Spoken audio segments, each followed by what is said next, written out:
Amen.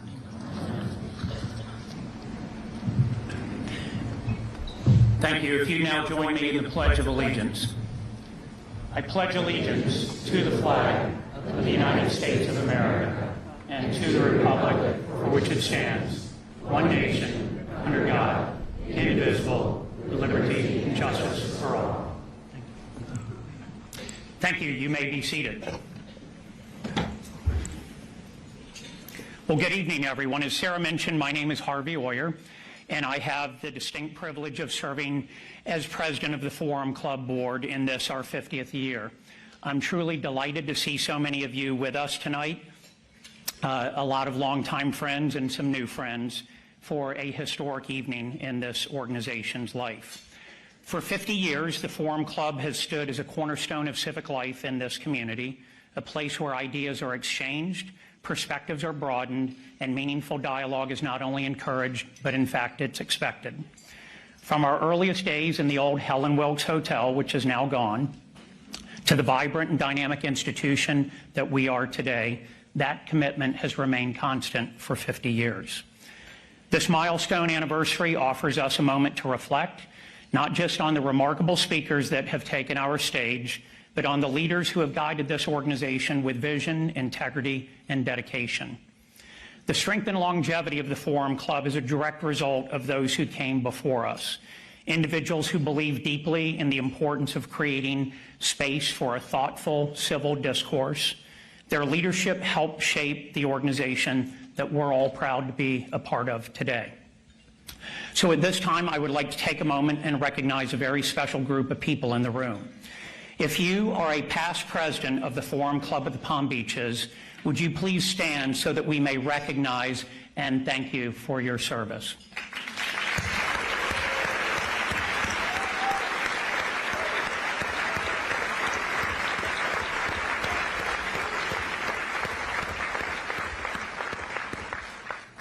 We are deeply grateful for your leadership, your commitment, and the example that you have set. You have helped build not just an organization, but a legacy in this community, one that continues to grow and evolve with each passing year. As Sarah mentioned, tonight we also mark an extraordinary milestone, welcoming for the first time in our history a sitting president of the United States. It's a testament to the stature of the Forum Club, the strength of our membership, and the relevance of our mission. But what makes this evening truly special is not just the significance of our guest speaker, but it's all of you. The Forum Club is, at its very core, a community of leaders who show up, who listen, who engage, and who value the exchange of ideas. So on behalf of our board of directors, thank you for being part of that community. Thank you for your support, your participation, and your commitment to the Forum Club. We are honored to have you here tonight as we celebrate 50 years and look ahead to our next 50. Before we begin, we have a few housekeeping items as our program gets underway. If you are not currently following the Forum Club on social media, our hashtags and handles can be found on the screens. We invite you to follow us on these platforms and tag us in your photos from tonight's event. It's a great way to stay connected, and we regularly post news and updates on these channels. We will also share the photos from tonight's event on these platforms, which is another great reason to follow us. Speaking of photographs, I would like a special thank you to Tracy Benson with Tracy Benson Photography for photographing our programs all season. Thank you, Tracy. For those of you joining us this evening as guests, we're delighted to have you here, and we hope you're getting a sense of what makes the Forum Club so special. As we celebrate this milestone 50th anniversary season, and with an exceptional lineup of programs still ahead, there has never been a more exciting time to become a member of the Forum Club. Our membership continues to grow, and we are now near our membership cap. So if you are interested in being considered for membership and attending our upcoming programs, I encourage you to apply now using the QR codes found on the screens. The Board of Directors will review the next round of applicants at our meeting later this month. We would be honored to have you join us in this community of engaged, thoughtful leaders, and we look forward to welcoming many of you back as members in the near future. Before we break for the summer, we have one more event to share with you. In just 10 days, we will welcome Florida House of Representatives Speaker Daniel Perez to the Forum Club stage. As one of the most influential leaders in our state, Speaker Perez will offer timely insight into the legislative priorities shaping Florida's future and the issues most important to the business and civic communities. It promises to be yet another dynamic and thought-provoking program, and one that you will not want to miss. Tickets for the event are already selling fast, so I encourage you to secure your seat as soon as possible. Now I would like to take a moment to recognize a few distinguished guests joining us this evening. We are honored to have with us Director of the Federal Housing Finance Agency, Bill Pulte, former United States Secretary of Commerce, Wilbur Ross, former United States Ambassador to the United Kingdom, Robert Wood Johnson, and former United States Ambassador to the Dominican Republic, Robin Bernstein. Welcome, all of you. We are delighted to have you here.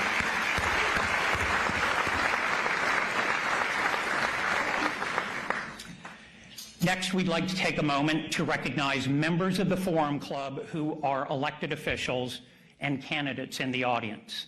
I ask that everyone please hold their applause until the end, and I will let you know when you can applaud. So the elected officials in the room this evening are Senator Gail Harrell, Vice Mayor Tom Turkin, City of Boynton Beach, Karen Brill, Chair, Palm Beach County School Board, Christy Mosbach, Mayor, Lake Clark Shores, Mimi May, Vice Mayor, Lake Worth Beach, Danielle Moore, Mayor, Town of Palm Beach, Ted Cooney, President of the Palm Beach Town Council, Erica Whitfield, School Board, Shalonda Warren, City of West Palm Beach Commissioner, Kathleen Ward, City Commissioner, City of West Palm Beach, Sarah Baxter, Mayor of Palm Beach County, Ann Gerwig, State Representative, District 93, Meg Weinberger, member of the Florida House of Representatives, Anne Marie Sorrell, Palm Beach Soil and Water Conservation District Commissioner, Gervonta Edmonds, Florida House of Representatives,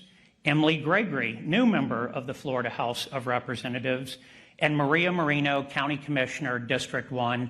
Thank you all for your public service. We are grateful.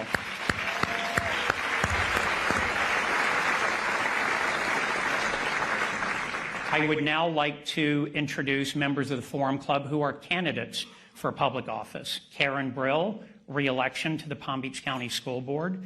Erica Whitfield, Palm Beach County Commission, District 2. Scott Singer, United States Congress, District 25. Gervonta Edmonds, State Representative, District House Seat 88. Emily Gregory, State House of Representatives, District 87. And Christina Lambert, candidate for mayor of the City of West Palm Beach. Thank you all for offering yourselves for public service.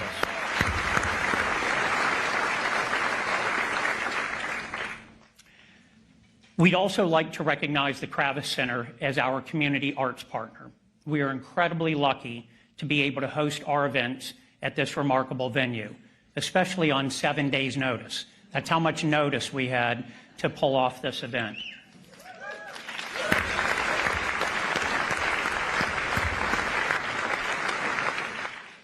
In particular, we're extremely grateful to our board member, Kravis Center CEO Diane Quinn, and the entire staff of the Kravis Center for all of their hard work over many years, particularly this evening. Next, I'd like to recognize Forum Club Vice President Bill Shepard with the law firm of Holland & Knight, Judge Douglas Ginsburg and Dorothy Gray with isit.org, and the trustees of the J.M. Rubin Foundation for sponsoring the students from the Benjamin School in attendance this evening, as well as the online digital database that allows all Palm Beach County teachers and students to access our programs at no charge in the classroom. Thank you for making that possible.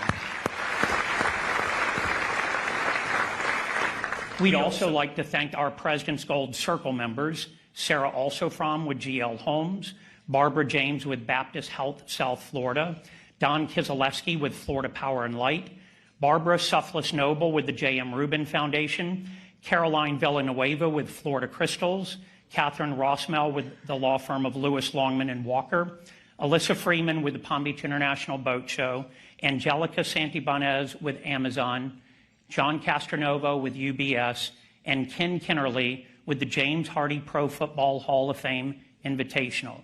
It is their generous support that enables us to host these luncheons and this dinner. First time we've ever had a dinner, incidentally. And we are incredibly thankful for their continued involvement and dedication in the Forum Club. Thank you very much.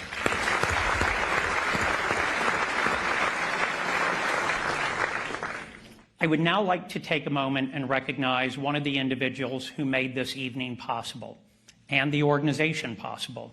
It is our original founder from 50 years ago. Congressman Dan Mica is with us this evening.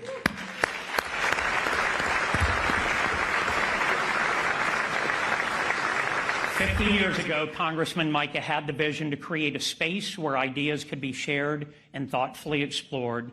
That vision has endured for 5 decades and continues to guide us today. As we celebrate this milestone year, it is only fitting that we pause to acknowledge his vision and his leadership and a very lasting impact on our community. Thank you, Congressman Mica.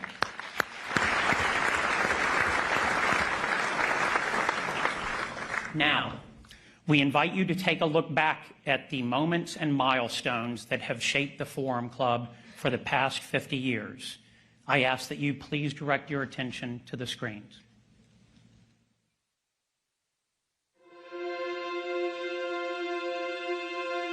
On our first meeting with respect to the longevity of the club, I wasn't expecting very much. The vision was perfect. The collection of people to put it together with the initial leadership.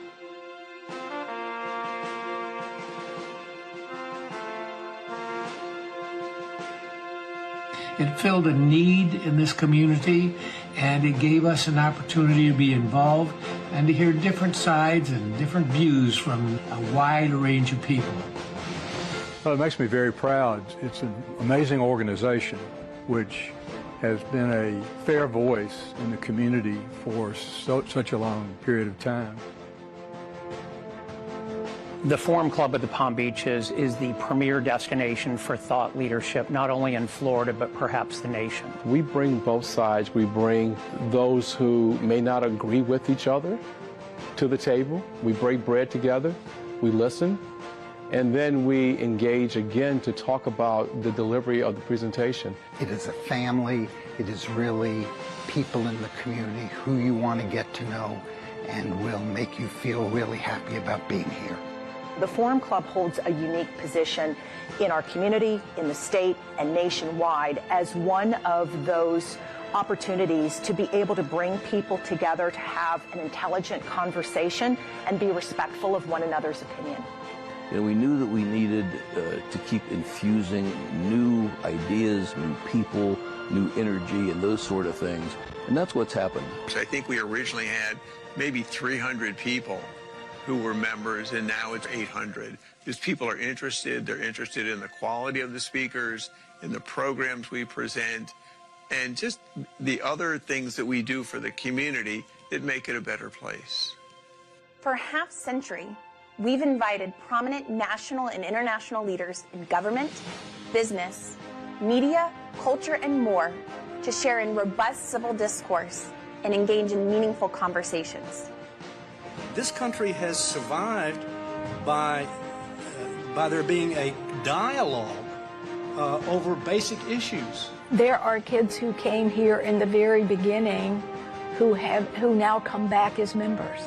The Forum Club's programming has definitely inspired both me and my future career. We're bringing students here to start them on the process, their lifelong process of learning how government works and learning how civic involvement works. I think by showing students that you can come together in that way, we are going to be ensuring that the next generation can maybe even do better than we're doing right now. And I could have not asked for a better opportunity to learn about how many areas in our government and public service intersect with the law and the different ways that I can make a change or an impact on our society. To be able to have that up close and personal, reach out and touch that person type of experiences is so special and unique. And it's something that is not only to be cherished, but it needs to continue to be nurtured for our next generation. My hope is that 50 years from today, this organization is just as strong and just as relevant in our community as we continue to grow into what Palm Beach County will become in the next generation. I have every confidence that we're going to be there and do that. Make sure that we stay nonpartisan, unbiased, and always welcoming people that challenge us to think differently. As we mark our 50th anniversary season, we honor our past and look boldly to the future.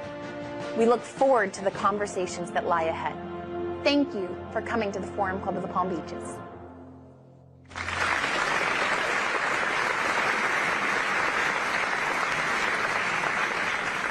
Well, as we've just seen, the story of the Forum Club is not only one of remarkable speakers and defining moments, but a community committed to thoughtful dialogue and thoughtful exchange of ideas.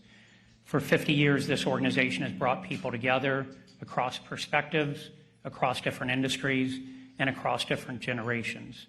We are very proud to build on the foundation established by our founder, former Congressman Dan Mica, and to carry that legacy forward with purpose.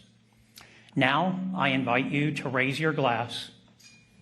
Join me in toasting the Forum Club at the Palm Beaches on our 50th anniversary.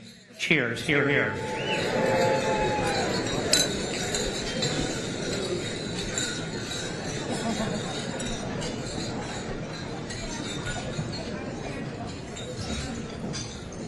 Sarah took my glass of champagne away from me.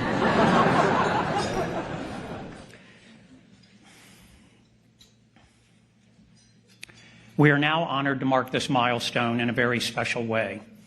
On behalf of Palm Beach County, we are grateful to have with us this evening a dedicated public servant and a former Forum Club board member, County Commissioner Maria Marino.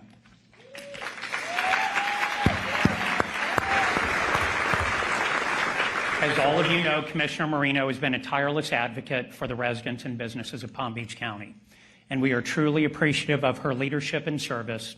Tonight, she joins us to present an official county proclamation recognizing the Forum Club of the Palm Beaches and our 50 years of impact on the community. Commissioner Marino.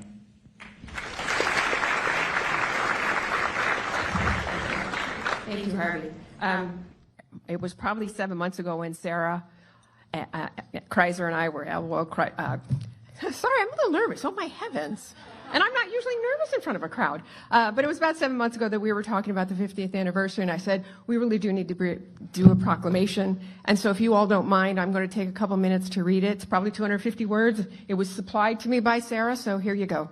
So this is a proclamation of the Board of County Commissioners of Palm Beach County, Florida, honoring the 50th anniversary of the Forum Club of the Palm Beaches. Whereas the Forum Club of the Palm Beaches was founded in 1976, I was just graduating high school, with a visionary mission to foster meaningful dialogue among the community's civic, business, and political leaders. And whereas for 50 years, the Forum Club has served as Florida's preeminent nonpartisan platform for civil discourse, providing Palm Beach County residents with unparalleled access to national and international leaders whose actions shape our nation and world. Whereas the Forum Club has distinguished itself as a cornerstone of informed citizens, hosting an impressive array of prominent leaders, ensuring that our community remains engaged and discusses the matter. And whereas the organization has demonstrated an unwavering commitment to the next generation by welcoming thousands of students to participate in programs furthering their learning both inside and outside the classroom. And whereas the Forum Club's dedication to public service extends beyond its live events, as it continues to broaden its reach through digital programming, educational partnership, and community collaborations that strengthen democratic engagement. And whereas throughout 5 decades, the Forum Club of the Palm Beaches has upheld the principles of respect, openness, and intellectual curiosity, values essential to a thriving, informed, and connected community. And whereas the year 2026 marks the Forum Club of the Palm Beaches' golden anniversary, celebrating 50 years of elevating public dialogue, deepening civic understanding, and enriching the civic life of Palm Beach County. Now, therefore, be it proclaimed by the Board of County Commissioners assembled in regular session on the 14th day of April 2026 that Palm Beach County honors the 50th anniversary of the Forum Club of the Palm Beaches. Thank you.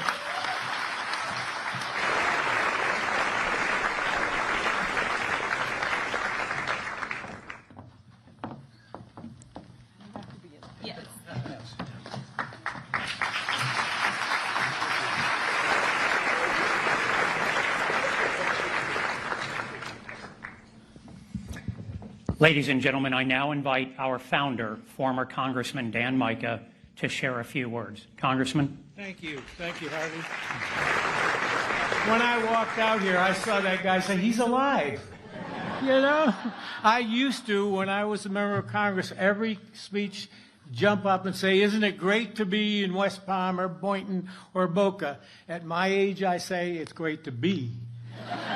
So, and when Sarah called me, I didn't know that many people were going to come here to hear me speak. I mean, it's incredible. But Harvey has covered everything I have. So there are a couple things they wanted me to do. And one of them, and before that, I just thought this, you know, every once in a while I have a good idea, like this club. And like my golf, I had a par in 1989. But I have another idea, and I want to just take a serious moment and thank the Secret Service, our law enforcement, and all the people who do so much for us. You know, they have protected presidents and congressmen. I had a couple attempts, and these guys were wonderful for me. I'm going to tell one more quick story. They would start my car every morning when a guy would plan to bomb me, but they wouldn't start my wife's car. And that was not. Anyhow, it is great to be here, and that didn't go down well. But at any rate, we do have here some of the original members, and they're alive, and they're here, and I'd like them all to stand up. Willa Farrington, Angelo Chiarelli, Richard Bernstein. Who am I missing? Please stand up. We had a wonderful group. We had fun, and I like to hear that word bipartisan. That's what we try. That's going to be our future. In fact, everyone in this room, is the future, the next 50 years of this club. I did want to mention, I had done part of that video some months ago, but one of our founding members who I'd hoped to be here recently passed away, and that was John Moyle, a community leader, an attorney. He did all of our legal work for free to put this club together, a great gentleman and a great loss for us right now. So I want to just add one or two more thank yous. And maybe one more comment, because the president isn't here. I have a brother, John Mica. I'm the Democrat. He's the Republican. I retired from Congress after 20 years up there 37 years ago. But when I was at a White House function with George Bush, and my brother was in politics, he came up to me and said, are you or are you the other one? Now, somebody tell the president I'm the other one. At any rate, I just want to say thank you one more time to everyone. But Harvey covered this, but I'm stunned. I worked with a lot of folks and organizations and campaigns at the Breakers and down in Boca and all over getting people together. It was about a week ago, we got this call for this event. Before then, there was no event. And the staff of the Foreign Club, the entire staff, came together in 1 week. Tickets, invitations, press, the tables, everything. And wait a minute, that entire staff is Sarah and Nan Cassidy. Did a fantastic job, I am impressed. So I just want to say thank you all very much. Keep the vision of this alive. Stay involved in this country, stay involved in this community, our state, and all these different issues. And there's so many sources of information that we didn't have back then. Be careful, parse everything, and know what's going on, and lead this community. And this will be a great organization with your leadership for at least another 50 years. Thank you very much.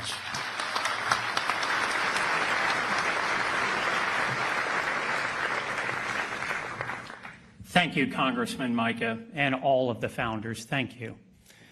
As our pre-program comes to a close this evening, I want to take a moment and thank each and every one of you for being here.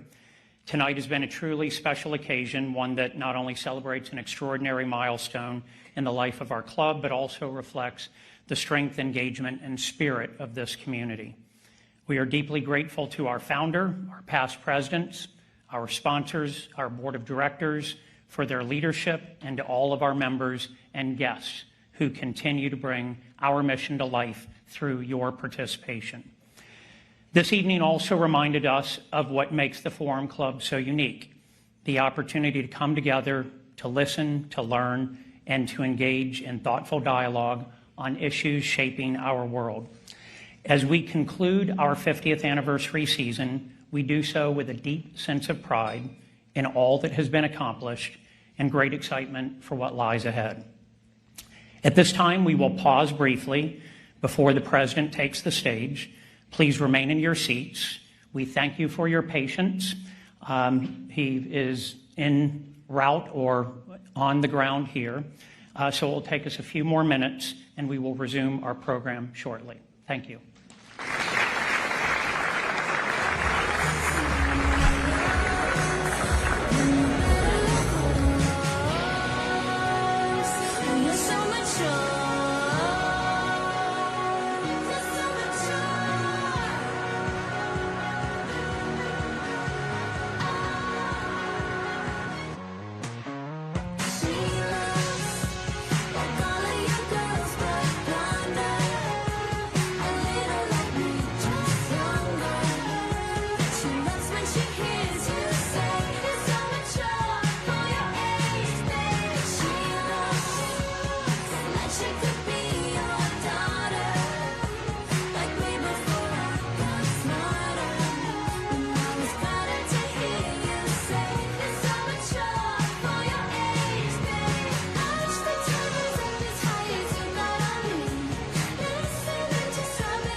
I've been singing, I've been screaming, I've been going all night till my throat's bleeding.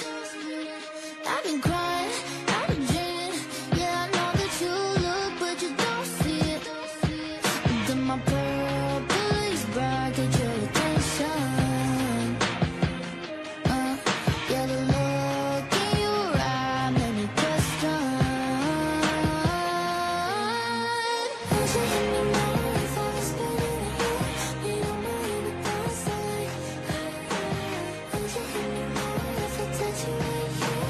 And if you don't want to like. Would you hit me? Would you hit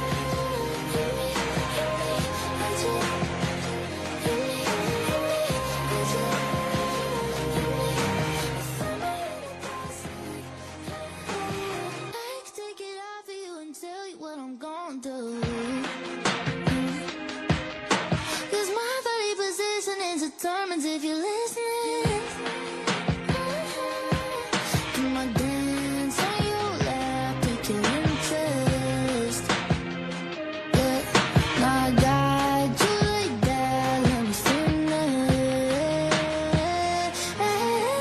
Would you hit me more if I was spinning it? You don't mind the thoughts I like. Would you hit me more if I touch you right here? And if you don't want to like. Would you hit me? Would you hit me?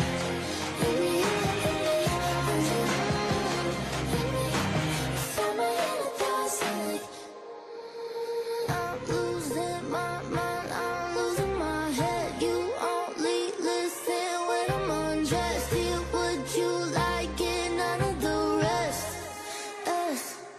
I'm losing my mind, cause giving you head's the only time you think I got that. Feel what you like and none of the rest. Would you hit me more if I was spitting at you? Ain't on my end the thoughts I like. Would you hit me more if I touch you right here? Make everything I want so like. Would you hit me more if I was spitting at you? Ain't on my end the thoughts I like. Would you hit me more if I touch you right here? Make everything I want so like. Would you hit me? Would you hit me?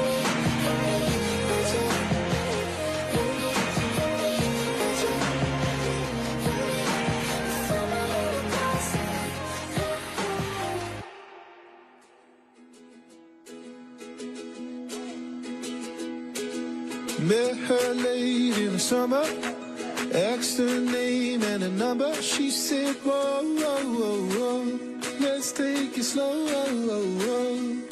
That stolen kiss by the river made me shake, made me shiver. Got to my bones that I need you more.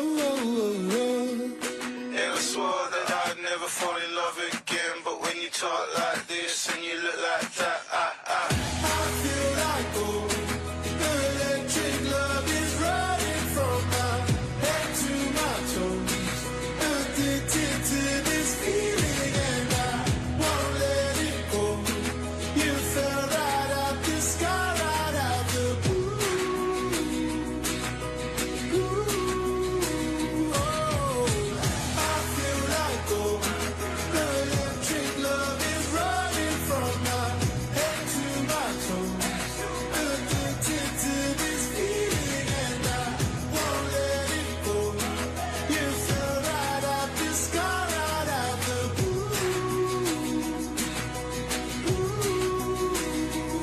And I found it so hard I might break the ground. Did it feel like this when you left the clouds? And I spoke to God and he told me how that an angel lost is a lover found. I spent half my life begging on my knees for a girl like you to want a guy like me. And it feels so good I could barely breathe, but I need my breath back just to tell you that I Imagine if the song just like stopped and then came back in like. I feel like gold. Electric love is running from my head to my toes. Addicted to this feeling and I won't let it go. You fell right out the sky, right out the blue.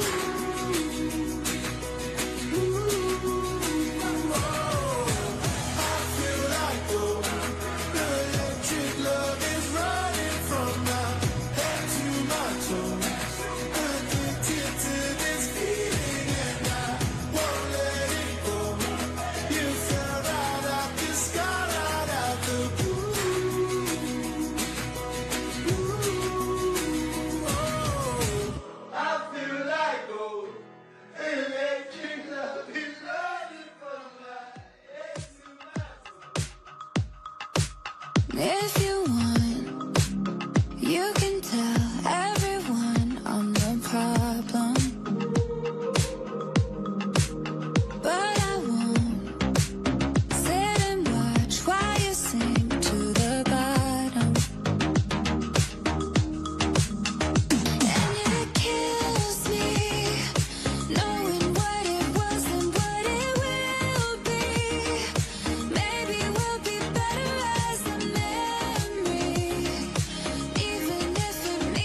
meet you.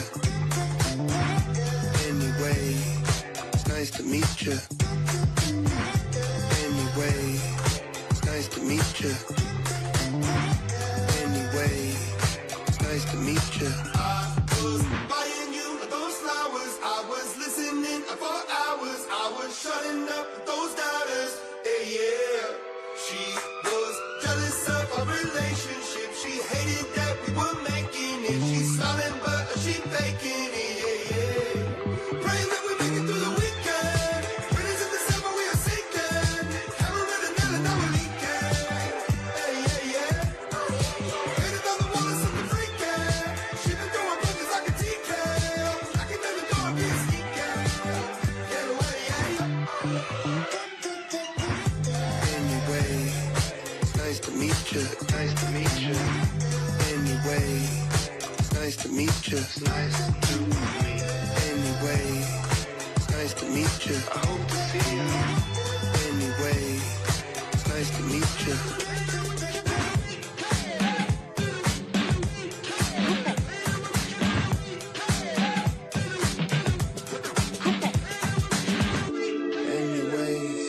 It's nice to meet you. She could be a Mona Lisa. Should've seen her.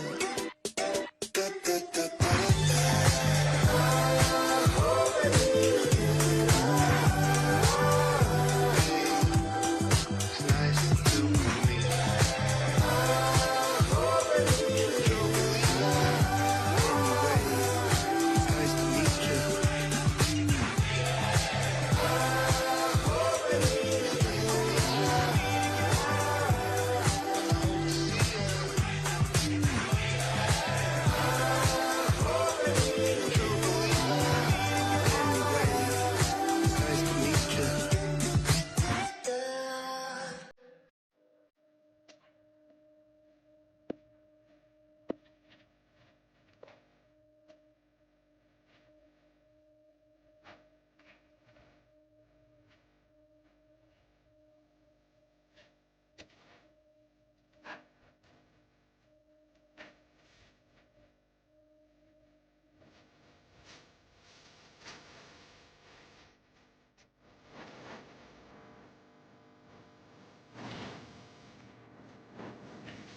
fixer.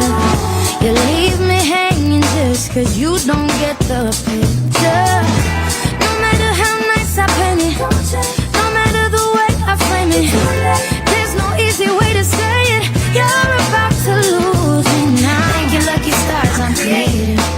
All the precious life I wasted, coming up with ways to save it, but it might be way too late for that. If you really care, then why am I feeling you just slipping through my hands? If you're really there, then why can't I walk right through you, talking to a dead man?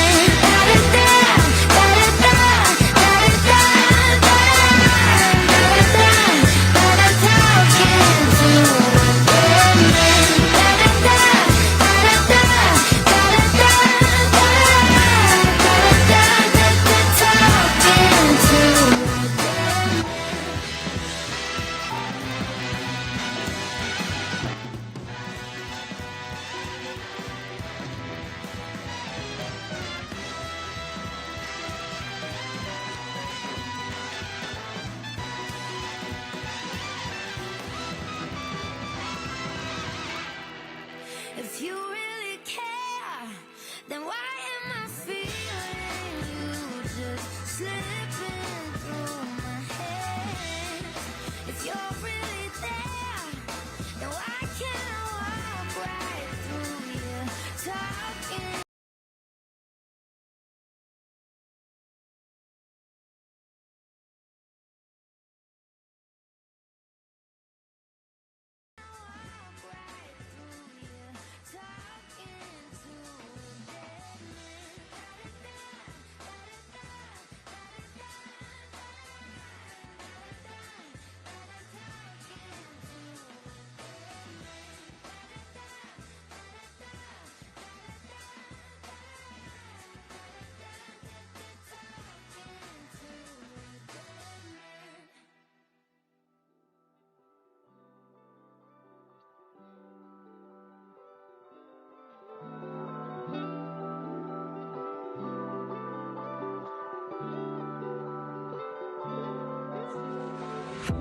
But I miss so bad, baby girl, it's don't cry. Tell me what I gotta do so I can make you mine. I say, but baby I know that you ain't wrong. Oh my, but baby I know that. None of this is killing you. Tell me what I gotta do, how I do it over you, how I do it when seeing visions of you and do. Tell me what I gotta do, how I do it over you, how I do it. Far from the light, I know you did it for love. Say that one more time. Darling, is this what you want? Say that you're on your knees asking me for more. Why? I believe I was on. And none of this is killing you. Tell me what I gotta do, how I do it over you, how I do it. I'm seeing visions of you and do. Tell me what I gotta do, how I do it over you, how I do it. Turn the lights off, don't make your sound. Tell me where you wanna take it now. The silence is too loud. I know that. I know that distance is killing you. Tell me what I gotta do, how I do it over you, how I do it. I'm seeing visions of you and do. Tell me what I gotta do, how I do it over you, how I do it. I think my hair stopped growing. Is that even a thing? Haven't lost any of it, but something ain't the same. Maybe it's a metaphor. Is it even that deep? I think my hair stopped growing. Or is it me? I called Phil a couple times. He's probably sick of me. You said go easy on yourself, but what does that even mean? Sounds like good advice, but I just can't hear it. Ladies and gentlemen, please take your seats. The event will begin momentarily. I should turn the heat down, tell myself to chill out. Damn, I really hate the way I talk to myself. Hit me like a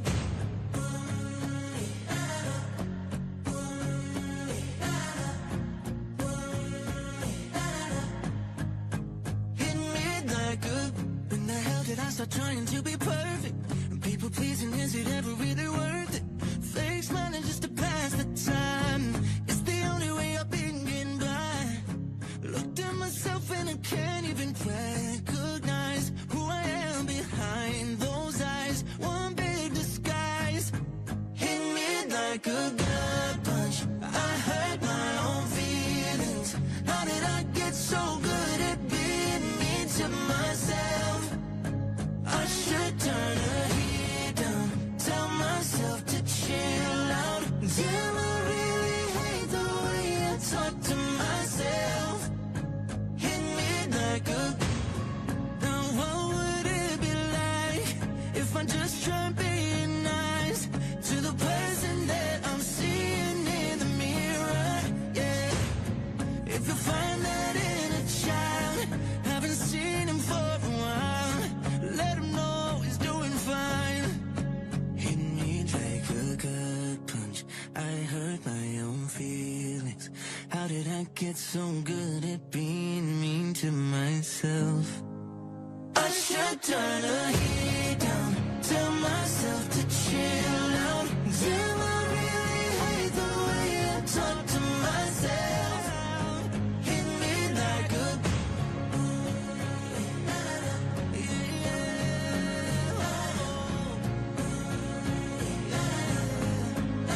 Hit me like a...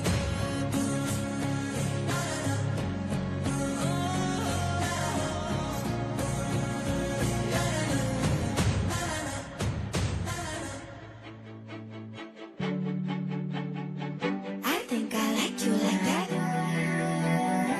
I think I like you like that. I just might like you like that. I think I like you like that. I was thinking that you could think of leaving your toothbrush. I'm just saying there's no rush to go home. Way you're making my cheeks blush got me feeling like you just might be more than a small crush. Now I know we don't gotta be just a nighttime thing. Maybe we could see what the sunlight brings. All the other guys couldn't find where my heart is. Now I'm picking petals from gardens. I think I like you like that. I think I like you like that.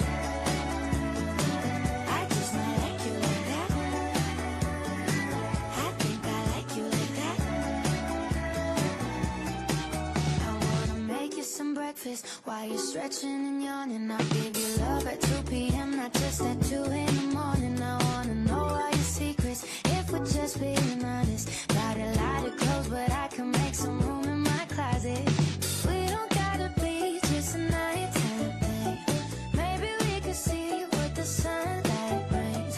All the other guys couldn't find where my heart is. Now I'm picking petals. I think I like you like that. I think I like you like that. I just might like you like that. I think I like you like that. Didn't see it coming, oh I didn't see it coming. I'm feeling something, boy, I think I'm feeling something. Didn't see it coming, oh I didn't see it coming. I'm feeling something, yeah. This ain't gotta be just a nighttime thing. This ain't gotta be just a nighttime thing. I think I like you like that.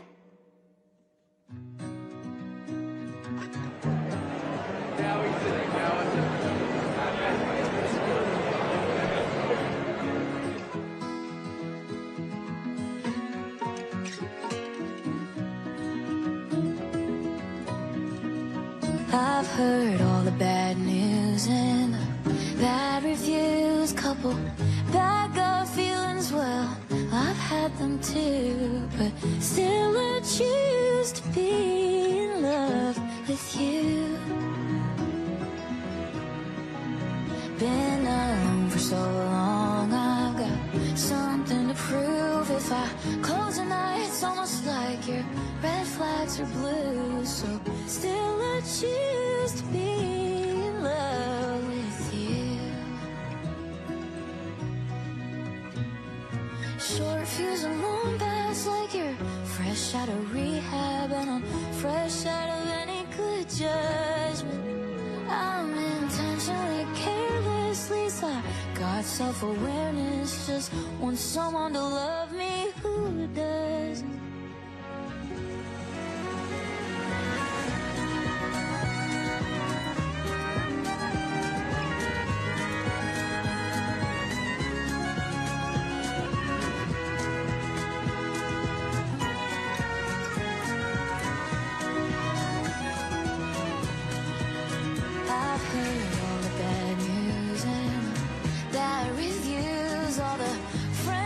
Save me, well, I cut them loose, 'cause I refuse to be wrong again. And I can't lose another boy that's not even my boyfriend.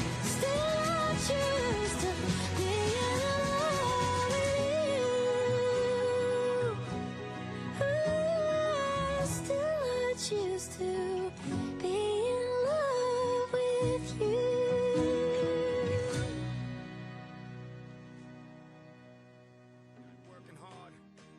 Picture that with a Kodak, or better yet, go to Times Square, take a picture of me with a Kodak. Took my life from negative to positive, I just want y'all to know that. And tonight, let's enjoy life.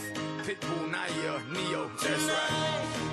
I want all of you tonight. Give me everything tonight.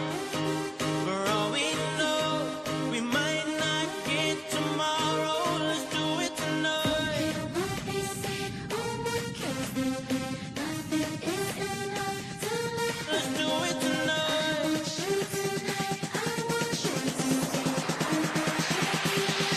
Somebody sexy, tell them, hey, give me everything tonight. Give me everything tonight. Give me everything tonight. Give me everything. Take advantage of the night, 'cause tomorrow I'm off to do battle, perform for a princess. But tonight, I can make you my queen and make love to you endless. It's insane the way the name growing, money keep flowing. Hustlers moving silent, so I'm tiptoeing. So keep blowing, I got it locked up like Lindsay Lohan. Put it on my life, baby. I make it feel right, baby. Can't promise tomorrow, but I promise tonight. Excuse me, and I might drink a little more than I should tonight. And I might take you home with me if I could tonight. And baby, I'ma make you feel so good tonight. 'Cause we might not get tomorrow.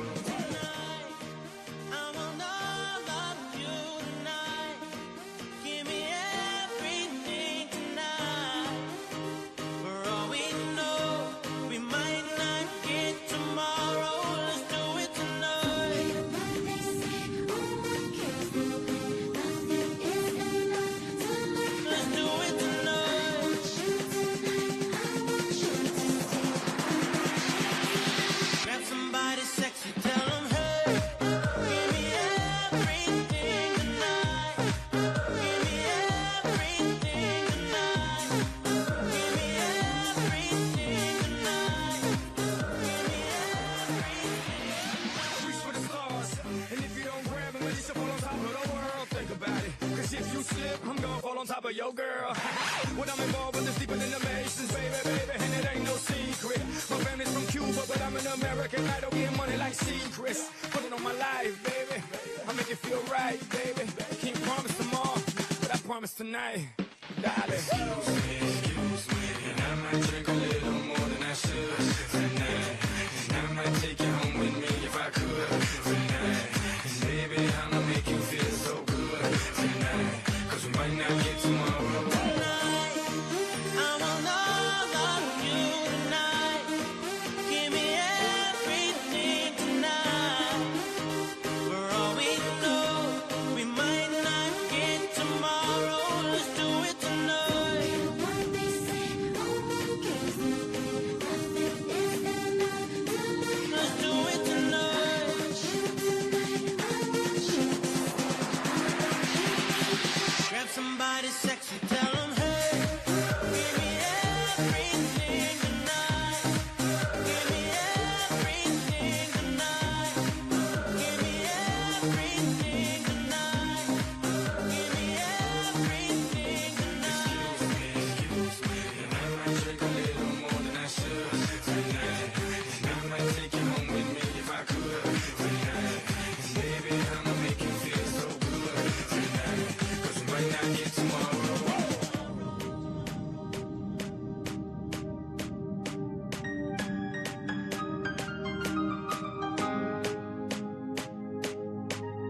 shades of night are falling. It's twilight time. Out of the mist your voice is calling. 'Tis twilight time. When purple-colored curtains mark the end of day, I'll hear you, my dear, at twilight time. Deepening shadows gather splendor as day is done. Fingers of night will soon surrender the setting sun. I count the moments, darling, till you're here with me. Together at last at twilight time. Here in the afterglow of day, we keep our rendezvous beneath the blue air. In the sweet and same old way, I fall in love again as I did then. Deep in the dark, your kiss will thrill me like days of old, lighting the spark of love that fills me with dreams untold. Each day I pray for evening just to be with you. Together at last at twilight time. Here in the afterglow of day, we keep our rendezvous beneath the blue. Here in the sweet and same old way, I fall in love again as I did then. Deep in the dark, your kiss will thrill me like days of old, lighting the spark of love that fills me with dreams untold. Each day I pray for evening just to be with you. Together at last at twilight time. Together at last at twilight time.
understand now. Seems she forgot all about the library like she told her old man now. And with the radio blasting goes cruising just as fast as she can now. And she'll have fun, fun, fun till her daddy takes the T-bird away. Fun, fun, fun till her daddy takes the T-bird away. Can't stand her 'cause she walks, looks and rides like an ace. You walk like an ace now, you walk like an ace. She makes the Indy 500 look like a Roman chariot race. Like an ace now, you look like an ace. A lot of guys try to catch her, but she leads them on a wild goose chase. Like an ace now, you drive like an ace. She'll have fun, fun, fun till her daddy takes the T-bird away. Fun, fun, fun till her daddy takes the T-bird away.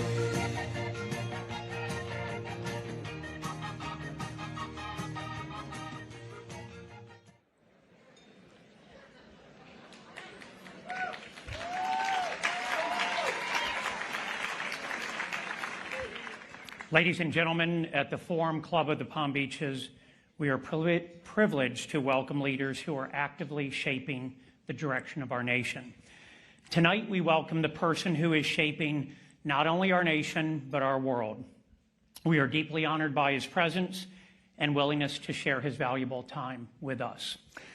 Ladies and gentlemen, please rise and join me in welcoming the 45th and 47th President of the United States of America, President Donald J. Trump. And I'm proud to be an American, where at least I know I'm free. And I won't forget the men who died, who gave that right to me. And I gladly stand up next to you and defend her still today. 'Cause there ain't no doubt I love this land. God bless the USA.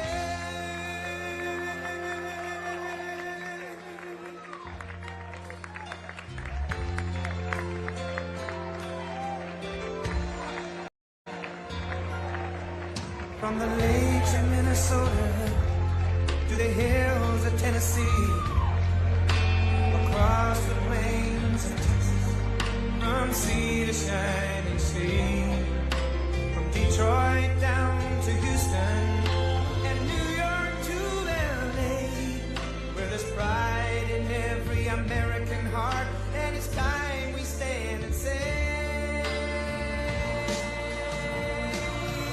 that I'm proud to be an American, where at least I know I'm free.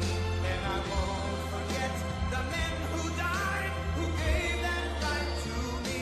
And I gladly stand up next to you and defend her still today. 'Cause there ain't no doubt I love this land. God bless the USA.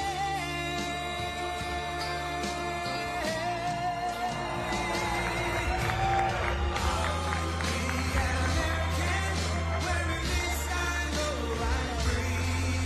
And I won't forget the men who died, who gave that right to me.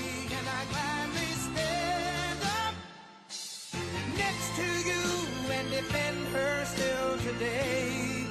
'Cause there ain't no doubt I love this land. God bless the USA.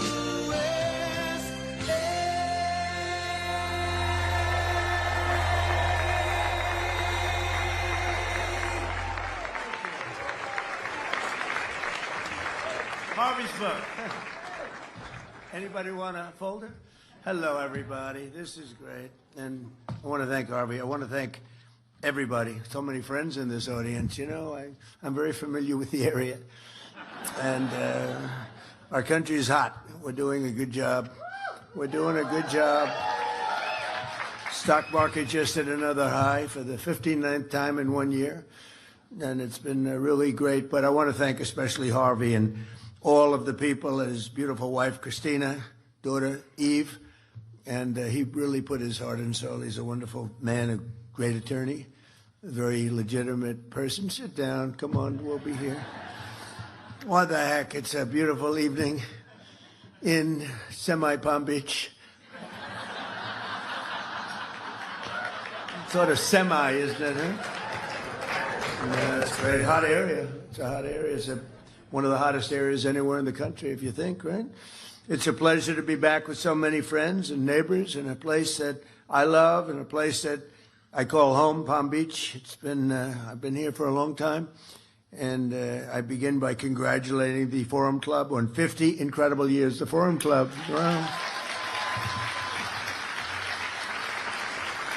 Harvey asked me if I do this. I said, no, I have a big speech. You know, I just had a big speech. You probably saw a big. And it's all over television. I said, where am I going now? He said, you're going to Kravis Center. But, you know, honestly, Kravis Center is terrific. And, I mean, I was saying, somebody said, you know, so you don't really have to do it. You can call up and probably do it. I said, are you kidding me? Can you imagine? This is a crowd where I know so many killers, very successful people. Some are nice, some are horrendous people, but I like the nice ones and the horrendous ones also. We have some really killers. I'm looking out there. Oh, these people, I've had to deal with them my whole life. They are brutal, but you know, you get friendly with brutal people too. I'm dealing with some quite brutal people right now in the lovely country of Iran. They are very brutal, and I will tell you, we're doing very well. You cannot give Iran a nuclear weapon. It's all I can say. You cannot. Because they would use it on a place called Israel very quickly, and they would use it in the Middle East, and they'd use it in Europe, and I guess we'd be next, and it's not going to happen. Don't worry about it. We've taken apart. We've taken their Air Force is non-existent. It's gone. Their Navy, they had a very strong Navy. They had the strongest Navy by far in the Middle East, many times over. They have 159 ships. Every single ship is at the bottom of the sea right now. They have no anti-aircraft capacity. They have no radar. They have no leaders. Actually, their leaders are all gone, too. It's part of our problem. We don't know who the hell we're dealing with. They call up, this is Mohammed so-and-so, and I say, are you a leader? We're looking for a leader. It's the only country in the world. Nobody wants to be a leader. You know, they say, would anybody like to be president? And there are no takers. But I think we're doing a great job over there, actually. We have they used the Hormuz Strait as a weapon for many, many years. They said they'll close it. So they closed it, then I closed it on them, which is sort of, they want a little business, they get no business. But it's going to work out because everything works out. You know, you look at what we did with Venezuela. That was an amazing military maneuver. And now we have a great relationship with Venezuela. 100 million barrels of oil we've already sold. It goes down to Texas. It goes to be refined in Texas. 100 million. We're going to be another, over the next month, it's going to be another 100 million. And you'll be happy to hear this because you're a lot of great business people here. This is the first war that you've seen in the United States for a long time where we actually have paid for the cost of the war by about 37 times already. In other words, it cost us a lot. We had those big, beautiful aircraft carriers, lots of planes and everything else, but we've paid for it many, many times over. And we're getting along great with the people, the leaders of the country, and we're working with them very closely, and they're relying on us totally, and the relationship is very good, and they're doing more business now than they've done in 15 years probably, and we have the oil companies all moving in, the big American oil companies are all moving in. It's really been amazing. And then I said, well, all right, now we can take a little pause. We ended up doing the I mean, you all know, you people that probably see the stock market more than almost anybody in the world. There's no group in the world that's more stock market oriented than the people in front of me. Many of you are responsible for some of those successful stocks. But the stock market hit today an all-time high again. It hit one yesterday, hit one the day before, during what they call a military operation. You know, they don't like the word war. And they call it a military operation, because that way you don't have a war, you don't have legal problems. But you ever hear a situation where we're knocking the hell out of somebody and we have a Congress, please, you've only got 3 days left. We spent 19 years in Vietnam, We spent 12 years in Iraq. We spent 7 years in another place, 2 years in another one, 7 years in another one. We had another one for 14 years, and we're in there for 6 weeks. What's taking so long? Now, we could leave right now. Right now, if we left right now, it would take them 20 years, 25 years to rebuild the place. But we're not doing it because we have to do it totally right. We don't want to have somebody coming back in 5 years and you have an incompetent president, which we just went through 4 years of a very terrible situation, very incompetent. But this should have been done long before I got to office, so we had to do it. The crazy thing is I had all my financial people, Scott, Howard, all of the different people. And we're celebrating the success because we have the highest stock market. We broke 50,000 on the Dow. Nobody thought it was possible. They said maybe at the end of the fourth year, but probably in 6 years, 5 years, but not during this term. It's too much. We did it at the end of the first year. Then we broke 7,000 on the S&P.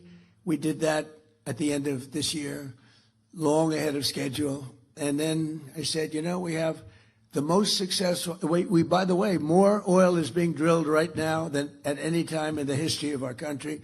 We're doing double, think of this, we're doing double Saudi Arabia and Russia combined. Double Saudi Arabia and Russia combined. Nobody knows that. And you see all of those big, gorgeous ships coming up from all over the world because the strait is closed by us, and they're coming to Texas now and Louisiana to load up, big ones. 2 million barrels of oil, the big ones, those are the big ones. And they're all heading up, and you see the line, they call it the conga line. I don't know what that's supposed to represent, but you see those graphs, it's made from Space Force, We were responsible for Space Force. We needed Space Force. We were being killed in space by China, by Russia. In my first term, I created Space Force. First time in 79 years that we did a new division, a new grouping, because you had the Marines, the Army, Navy, the Marines. We had the Coast Guard. We have all of the different branches of government, the Air Force. And they thought the Air Force and the Space Force would stay together. But the Air Force wants the Air Force. They're not going to give. And space is so important now. And we did Space Force. And all of those things, many of those things that you're saying is because of Space Force. And now Space Force is, we were losing badly in space to Russia and China militarily. Now we're way in the lead, way in the lead. We have the greatest space capacity of any country in the world. So we're very proud of that. We need it. We need it for protection because it's a nasty world out there. We need it for protection. So we're very proud of Space Force, but they, among other things, they give you beautiful satellite pictures of what's happening in the world. And when you look at the Hormuz Strait and you see all of those ships, all of those people and ships that they want to get out or they want to get in, they're all over the place. They're like little ants, right? They look like a little anthill. And hundreds and hundreds of ships. And we have a Navy that is unbelievable. We put up, it's a blockade. It's a blockade. And you saw the other day where a massive tanker, this was bigger than 2 million barrels, a massive tanker was trying to run it, and the young captain of the ship from Annapolis, these guys are like central casting. You could put him in. I'd say something about Tom Cruise. I was going to say better looking than Tom Cruise and taller, but I'm not going to do that because he's a friend of mine. I can't do that. But they're like central cast. You could move them to Hollywood right now. They'd be movie stars. But you saw him saying, we have guns trained on your ship. Turn your ship around. Turn. And this is loudspeakers that go over the ocean, and they hear them from 2 miles away. Turn your ship around. Turn your ship around. And all of a sudden, yes, we are going back to Iran. We are going back. They turned it around. It takes 10 miles to turn the sucker. It's not like turning around a bicycle. It's big stuff. And then we had the other one you saw from 4 days ago where they were going to ram we call it an iron wall. It's essentially an iron wall. We have such great military and great Navy. And they were going straight through. And they said, turn your ship around. And there was no response. Turn your ship around. Evacuate your engine room immediately. And you see all these guys running out of there. Now, they're 5 miles away, and one shot into the engine room, blew up the engine room. The ship stopped. They used tugboats, and then we landed on top of it. On top of everything else, we then land on top of it, and we took over the ship. We took over the cargo, took over the oil. It's a very profitable business. Who would have thought we were doing that? We're like pirates. We're sort of like pirates. But we're not playing games because, you know, for 47 years, Iran has been pushing everybody around. They're the bully of the Middle East. They've been scaring everybody, Israel and Qatar, Saudi Arabia, UAE, Bahrain, Kuwait, all of them. They're all, it was the bully of the Middle East. I understand it. Bush made a mistake. He took out Iraq. You know, Iraq, and by the way, I congratulate the new president of Iraq. I endorsed him. I'm now in the business of endorsing political leaders from foreign countries, countries that nobody's ever seen before. Now, we have a pretty infallible record. We've won a lot of them, but I endorsed the man because we didn't like the man that was the president of Iraq, and we endorsed somebody that not a lot of people have heard of, and he won in a landslide. So I just spoke to him yesterday. But the relationships we have relationships that are very, very strong, very powerful relationships, and I think the Middle East is going to be taken care of. We had a lot of conversations with the leaders. I call them the new leaders. I call them the new regime. You know, they kept saying, the radical left, where is regime change? Well, if this isn't regime change, there's no such thing. Because Khomeini in the first tier was gone. The second tier is gone. Half of the third tier is gone, which is a problem. That's a problem. Because we are trying to figure out the right one to talk to. We talk to one, and then another one calls up. Let's make a deal. But I think we're in a very, well, I mean, I know we're in a very strong position. There's the expression that we've all heard, or many of us have heard, if you like the fights, if this were a fight, they'd stop it. But again, their military they have some missiles left. They have some missile-making capacity left. We've knocked about 85% of their manufacturing capacity for new missiles out. We've knocked about 82%, but that means they have missiles left. We knocked out most of their drone-making factories, but they have some drone capacity left, and drones are pretty effective. But we've also developed, in the meantime, you know, if you remember, the German U-boats were a horror. Nobody could stop them, and then all of a sudden they come up with sonar, and it went from nobody could stop them that it was the worst place in the world to be is in a U-boat.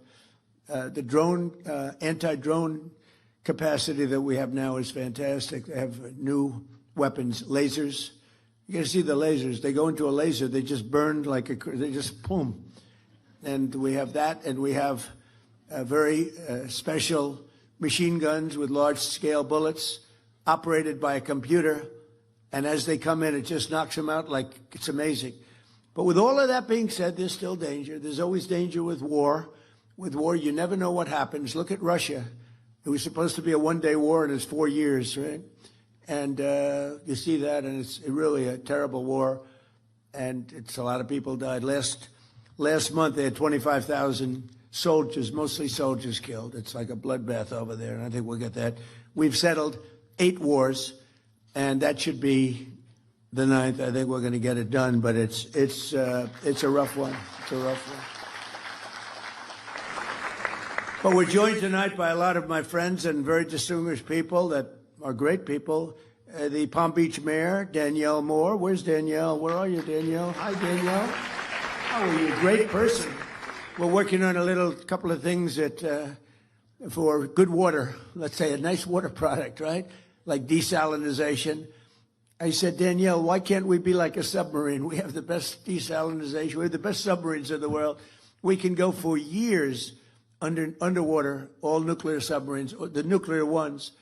And one of the things we have is great water on the submarines, desalinization. So I'm saying, how does that sound for Palm Beach? So we're looking at it. We're going to play with it and see, boy, would that be nice from the standpoint of unbelievably clean, pure water. It would be great. So we're working with Danielle, and we're working with the council. And I think something's going to come up, whether it's filtering or desalinization. Desalinization's a little bit better and a little bit more expensive, like a lot. But, you know, anything used by the Navy is the most expensive. But Think of it. They can go forever in a submarine. Nuclear submarine can guide for, at just about top speed, for 35 years without refueling. Can you believe it? Going at a very fast. We have the greatest submarines anywhere in the world. Nobody close. We're 15 years ahead of any other net. We have the greatest military in the world. I rebuilt it.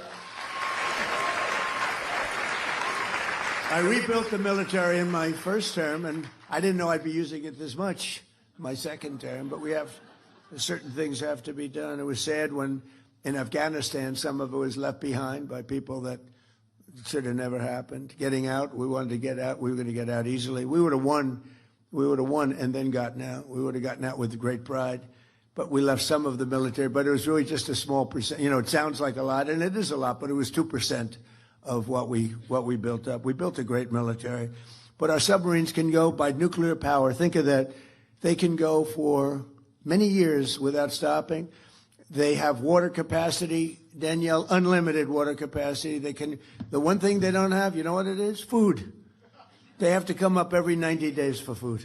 The only thing we can't figure out is food. A little simple thing like that. So, but it's really amazing. Some of the things that we're able to do with the military, with a lot of other things too. Palm Beach Town Council President Ted Cooney. Thank you, Ted. Thank you, Ted. Good job. Good. Palm Beach County Administrator Joe Abruzzo, who's a phenomenal. You got a diamond there. Hey, it's you have. I know a lot of town administrators, and you don't want to. This guy is a diamond. Thank you very much. You're doing a fantastic job. Thank you. A friend of mine, even though he's a Democrat, sort of a Democrat. I don't know if he's a Democrat, but he goes as a, I'll tell you one thing, he's a great sheriff, and he's a popular guy. Sheriff Rick Bradshaw.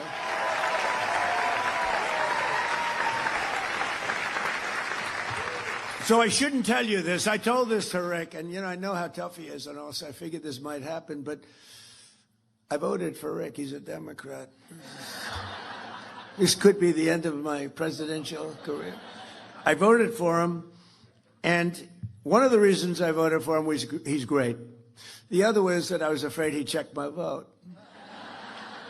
And you know what? I think he did, because there was a story in one of the papers that, I don't know, I did some filing, and they actually checked my vote, and I voted for Rick. So that's pretty good, right? All right, I'm in trouble with the Republican Party, but they'll understand. I'll figure that one out. Great job. Great job, Rick. Really. Candidate for mayor of West Palm Beach, Christina Lambert. Christina, wherever you are, good luck. Good luck. And former Florida CFO Jeff Atwater. Jeff, thank you. We have a friend of mine for a long time, Pepe Van Hool. He's the sugar. He has a monopoly on the sugar market. I don't know if that's good or bad. I don't know if that's good or bad, Pepe. I think it's good.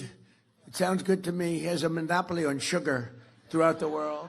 He's also one of the largest property owners, maybe the largest in all of Florida. And Pepe Jr., who is just like the father. He looks like him, sounds like him. He might even be more vicious if that's possible. But they're both here. Pepe Van Hool, where are you, Pepe? And Pepe Jr., good. They are great people. And he's been a supporter of mine from the beginning, right? Almost before I ran, he said, you know, if you run for president, you're going to win. Before I even announced. It was sort of crazy. He's been there from the beginning. Thank you very much. We appreciate the friendship. Great guy. I actually did tell Coca-Cola, why aren't you using real sugar? And they said, well, we have, you know, the aspartame, whatever it is. I said, no. In other countries, you know, believe it or not, Mexico, who does not like me after the change of the name to the Gulf of America, the president called me up. This is 6 months ago. You know, we have 92% of the waterfront. They have 8%. And I always wondered, why is it the Gulf of Mexico? For a long time, even looking as a kid, I said, well, Gulf of Mexico, it's such a powerful name. It's such a powerful thing, the Gulf of Mexico, but it should be the Gulf of America. I mean, I'll say it only within the confines of this room, because I know there's a lot of fake news back there. within the confines of this room, Mayor, you're not going to tell anybody, please? I was thinking about seriously calling it the Gulf of Trump, but I really was, but I was told by some very wise people, please don't do this. That's what I don't think would have worked. What do you think? That wouldn't have worked too well. But, you know, it's such an honor to, you look at that incredible, powerful, beautiful, really rich area of water. There's probably very little like it anywhere in the world. When you look at all the rigs out there, all the wealth that's underneath that water, and now it's the Gulf of America. And the president of Mexico called me. He's not too fond of me anymore, but when she heard about it, it was put in some paper. Somebody leaked it someplace always. You always have leaks when you're in my world. Leaks are a part of life. And it was leaked that I was going to change the name of the Gulf of Mexico to the Gulf of America. And she's a beautiful woman, a very nice, you know, I never like to talk about beauty because it's usually the end of a political career. If you say somebody's a beautiful woman, they say, what a terrible, terrible thing. Everybody hates it except the woman that you're talking about. They love it. So I won't say she's a beautiful woman, but she's a fine woman. And she is. And she's got this incredible, beautiful voice, elegant voice. She was a ballet dancer. She's got this beautiful voice, and she goes, President, no, President, tell me, you're only kidding. You're not going to change the name of the Gulf of Mexico. Yes, I am. I'm sorry. No, please. Anyway, so they don't love me too much in Mexico right now, you know. That's why guys like me are in a lot of danger, you know. Consequential people get in a lot of danger. You know what I'm talking about? Saturday night, it was good for one thing. People are loving my ballroom now. That's the only thing. They love my ballroom. They love my ballroom. It's going to be the best in the world, although I like the one at Mar-a-Lago very much too, Mayor. And we have County Commissioner Maria Marino. Thank you. Commissioner, thank you. Good job. And former Congressman Dan Micah. Where is Dan Micah? Thank you, Dan. Good job. An architect who's really talented. He's done a lot of work for him. He's got a flair, a beautiful Hispanic flair in particular.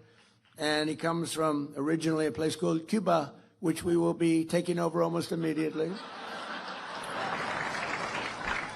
No, Cuba's got problems. We'll finish one first. I like to finish a job. On the way back from, what we'll do, on the way back from Iran, we'll have one of our big, maybe the USS Abraham Lincoln aircraft carrier, the biggest in the world. We'll have that come in, stop about 100 yards offshore, and they'll say, thank you very much, we give up. But but this man really is great. Rick Gonzalez, he's a great architect. Where is he? He's doing a couple of projects for us now. He's doing some beautiful little projects that we have going with my son, Eric, who's fantastic. He's done a great job. And former Ambassador Robin Bernstein is here. She went out and learned Spanish. Like Dominican Republic. She went out and learned the language, and she learned it well. Congratulations. Now, a lot of people aren't smart enough to do that, Robin. Most people don't bother doing it. I wouldn't do it, to be honest with you. But Palm Beach County is a very special place, and Palm Beach is a very special place. And it should be no surprise that across my first and second terms, residents of this community have served our country with exceptional devotion and skill. I'll meet people, I didn't know them, but I'll meet people at the club, or I'll meet people in Palm Beach or West Palm Beach. I love West Palm Beach. It's one of the really great stories is West Palm Beach. Palm Beach has been incredible. It's never been run better. We appreciate it. West Palm Beach is really hot. It's coming along so fast and so good. It's all over, one of the hottest. And I'm so honored with what's happened with Joe and with Meg. Where's Meg? Are you right? Stand up, please. Meg she's fantastic. But I do want to thank you, and I want to thank everybody that voted. We had a bipartisan vote, if you can believe it. I'm not used to that, when you have Democrats voting, but with the name change on the Southern Boulevard and the airport, and I can only tell you we will work to deserve that name, and we love you guys, and we're working with you in Washington and a lot of different things. And I think it's been a great partnership. Florida generally, but this area, I feel so strongly about it. We have to help and make it even better. All over the world, they love it, and they talk about it, and we have to make it and keep it first class and the best. So, but I want to thank you very much. I know how hard you worked on that. She's a really great person, and I don't know what her future is, but I think it's really good politically. I think she's fantastic, and she loves animals, right? She loves, her and her husband. They love animals, and that's good. That usually is very good for votes. I was never as much, you know, they all wanted me to buy a dog when I went to the White House. They said, sir, you'll be the first president in 68 years or something that doesn't have a dog. I said, it's not going to work for me. No, they like pictures of like Biden walking his dog all that, but his dog was a vicious dog, kept biting our Secret Service people. No, we had 28 bite problems, 28. This was a violent dog. That's not a dog I'd want. But for 60 years, I guess, even longer, every president's had a dog because they do it for votes. Some of them do it because they love the dog. Probably most of them do it for votes. And I thought it would look quite fake. Like the fake news, it was quite fake. Can you imagine? Donald Trump has purchased a lovely, lovely little poodle. And he walks him religiously every day on the White House grounds as he's inspecting the ballroom that's going up. They walk deep down into a foundation that's going down to China. There's a lot of stuff going on in that foundation, let me tell you. A friend of mine said, boy, that's the deepest foundation I've ever seen for a ballroom. I said, yeah, a lot of things happening there. But we have several friends of mine that were great with us past and present. We have Secretary of Commerce, former Wilbur Ross is here. Thank you, Wilbur. Thank you, Wilbur. We have former Ambassador Woody Johnson, who's a great guy and you were a great ambassador. We appreciate it, Woody. Great guy, and the owner of the Jets, and current director of the Federal Housing Finance Agency, a man who has taken the Fannie Mae and Freddie Mac, but Fannie Mae, it's over $1 trillion in value. When I gave it to him, it was not doing well, and he's turned it around, and it's worth over. We're thinking about taking it public, taking a little chunk out of it. I don't know what the hell we're going to do. It's peanuts compared to the values of, you know, you buy 15 missiles. You take it public, it buys 15 missiles. But Bill Pulte, where are you, Bill? Bill. No, it's true. My first term, I was offered $100 million for that. And I turned it down because the guys that were offering me were very sharp. Two of them are sitting in the room, by the way. They're not happy. But I turned it down because I didn't want to. Did you ever hear of schmuck insurance, right? I didn't want to be a schmuck. I didn't want to have them flip it for $500 million in 2 weeks, which is always a possibility. It's always a little scary, especially in the world of politics. I was with a bank, a very good bank, a very hot banker who's going to the head of one of the biggest banks in the world, and he was also in charge of real estate for the bank, and they had a corner building on 57th and 5th Avenue in New York, and he wanted to sell it, and he made a deal, quick deal, nobody even knew about it. It was quick, and he sold it for $25 million, and the person that bought it flipped it the following week for $97 million, and that was the end of his job. That was the end of his rise to the chairman of the bank. So I don't want to be in that category, but we kept it. I put Bill Pulte in charge, and I think it's worth over $1 trillion now, right? So we kept it, and we didn't sell it, and that's good. That's good. But not only have we lovingly restored they call it the crown jewel of Palm Beach, Mar-a-Lago, but we turned it into what everybody acknowledges. It's the hottest club anywhere in the world. I mean, I hate to say it about my club, but it is truly everybody that's been there. It's the hottest club anywhere in the world.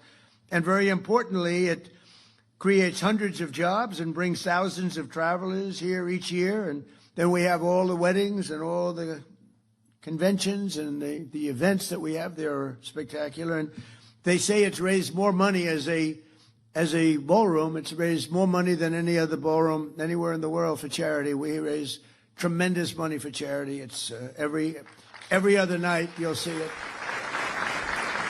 They raise it for incredible things. And just as Marjorie Merriweather Post, who, with her husband, E.F. Hutton, that was a power couple. E.F. Hutton, remember? E.F. Hutton talks, everyone listens, right? He was the #1 guy. He's like some of the guys in this room was in a long time ago. This was in the early 1920s, roaring 20s, but Marjorie Merriweather Post was married to E.F. Hutton. She was the richest woman in the world, and they wanted to build something incredible, and they envisioned everything, and they bought the lot in South Florida. She bought it because that's where the great reef, if you look at, the maps, you have a great stone. It's a source of unbelievably powerful stone. It's a stone jetty, and it ends right there. She bought it there because there wouldn't be any settlement when you built the house on that settlement. It ends right in the backyard, actually, and it's really pretty amazing. She envisioned something really great, and she built Mar-a-Lago along with E.F. Hutton. And at the time, and then you had the Depression, but she wasn't affected by the Depression, and she actually built other sections onto it because she wanted to give people jobs. She did a fantastic job. And she always wanted that to be the Southern White House. And in fact, when she died, she left it to the White House Historical Society. And the late, great Jimmy Carter decided that Mar-a-Lago was too expensive for the United States. So fortunately for me, he gave it back to the Historical Society, and I bought it. And we spent a lot of money and made it great. I lived there for a while. Then I said, this is a very big house to live in. And, we had kids, and you have the kids running around the house. You can't find your kids ever. Where are they? Where are they? Which floor are they on? But it's a special place, and it's become a great, great club. And we've had all the foreign leaders, most of them. We had President Xi of China here a few years ago, and I'm going to be there in 2 weeks, by the way. That'll be interesting. But it'll be something because, he's amazing. He's an amazing guy. And the trip is going to be a very important trip that I'm making. And we had the late Prime Minister Abe of Japan. He was a fantastic man. He was a great friend of mine. He was assassinated in Japan with probably the only gun in Japan. They don't have guns in Japan at all. This crazy person made a gun and assassinated our friend, my friend. He was great. And we've had a lot of the other top leaders of the world at Mar-a-Lago. So good for Palm Beach. It's interesting. They have a lot of Secret Service, as you can imagine. Probably gets even more, but we have a lot. And I have friends that are very rich, very powerful, and they don't complain. They sort of love it because the president is in your community, not me. It's the president the president of the United States is in your community, and they're so proud of it. I mean, people that are in this room that are very, very substantial, as big as it gets on Wall Street. And they have houses that are beautiful, and they have to go around. They have to go to one bridge or another bridge. They get thrown around like piñatas by the Secret Service. Get the hell out of here. These are people that never get spoken to. The Secret Service, these guys, they don't have a lot of expression. They do a very good job. And the head of one of the biggest banks, the biggest bank, comes in. Sir, move out. What? Move out right now. Come on, let's go. He said, nobody's ever spoken to me. And yet they don't mind. It's crazy. They don't mind. They're honored to have the president, whether it's me or anybody, they're honored to have the president in their community. So it's great. And it also gives you a lot of additional security. You get a lot of freak security. Mayor, I have to tell you, you probably have the safest community in the history of the world, if you want to know the truth. Nobody's coming into Palm Beach to do any robberies, okay? In addition to a really great police group that you have, they work very closely, and the firemen and policemen, and we have the ball over, the policeman and firemen's ball, and I think it's become the hottest ball over with John Scarpa and all the people, Tim, all of the people that do it. I think it's the hottest ball, but it's an honor to work with the police. I also based my campaign here on election night in 2024. We had a great victory party just across the street in the convention center, and that was quite an evening. We were waiting for the decision, and it came early. It was around 9:02, and they said, Donald Trump will be the next president of the United States of America. It was very cool, actually, I thought. And it was right across the street. It was right across the street, and then we had some crowd. Joe, you could use a little bit larger convention center, whatever you can do. Get that thing. I know you are. If you're working on it, it gets done. And so it was from Mar-a-Lago. We were there, and then we came over here, and we had a tremendous crowd. And we celebrated a tremendous thing. And our country now is just amazing. And we were laughed at and mocked. For 4 years, we were mocked. We were laughed at as being a stupid country. And now we're thought of with great respect, like we haven't been thought of for many, many decades.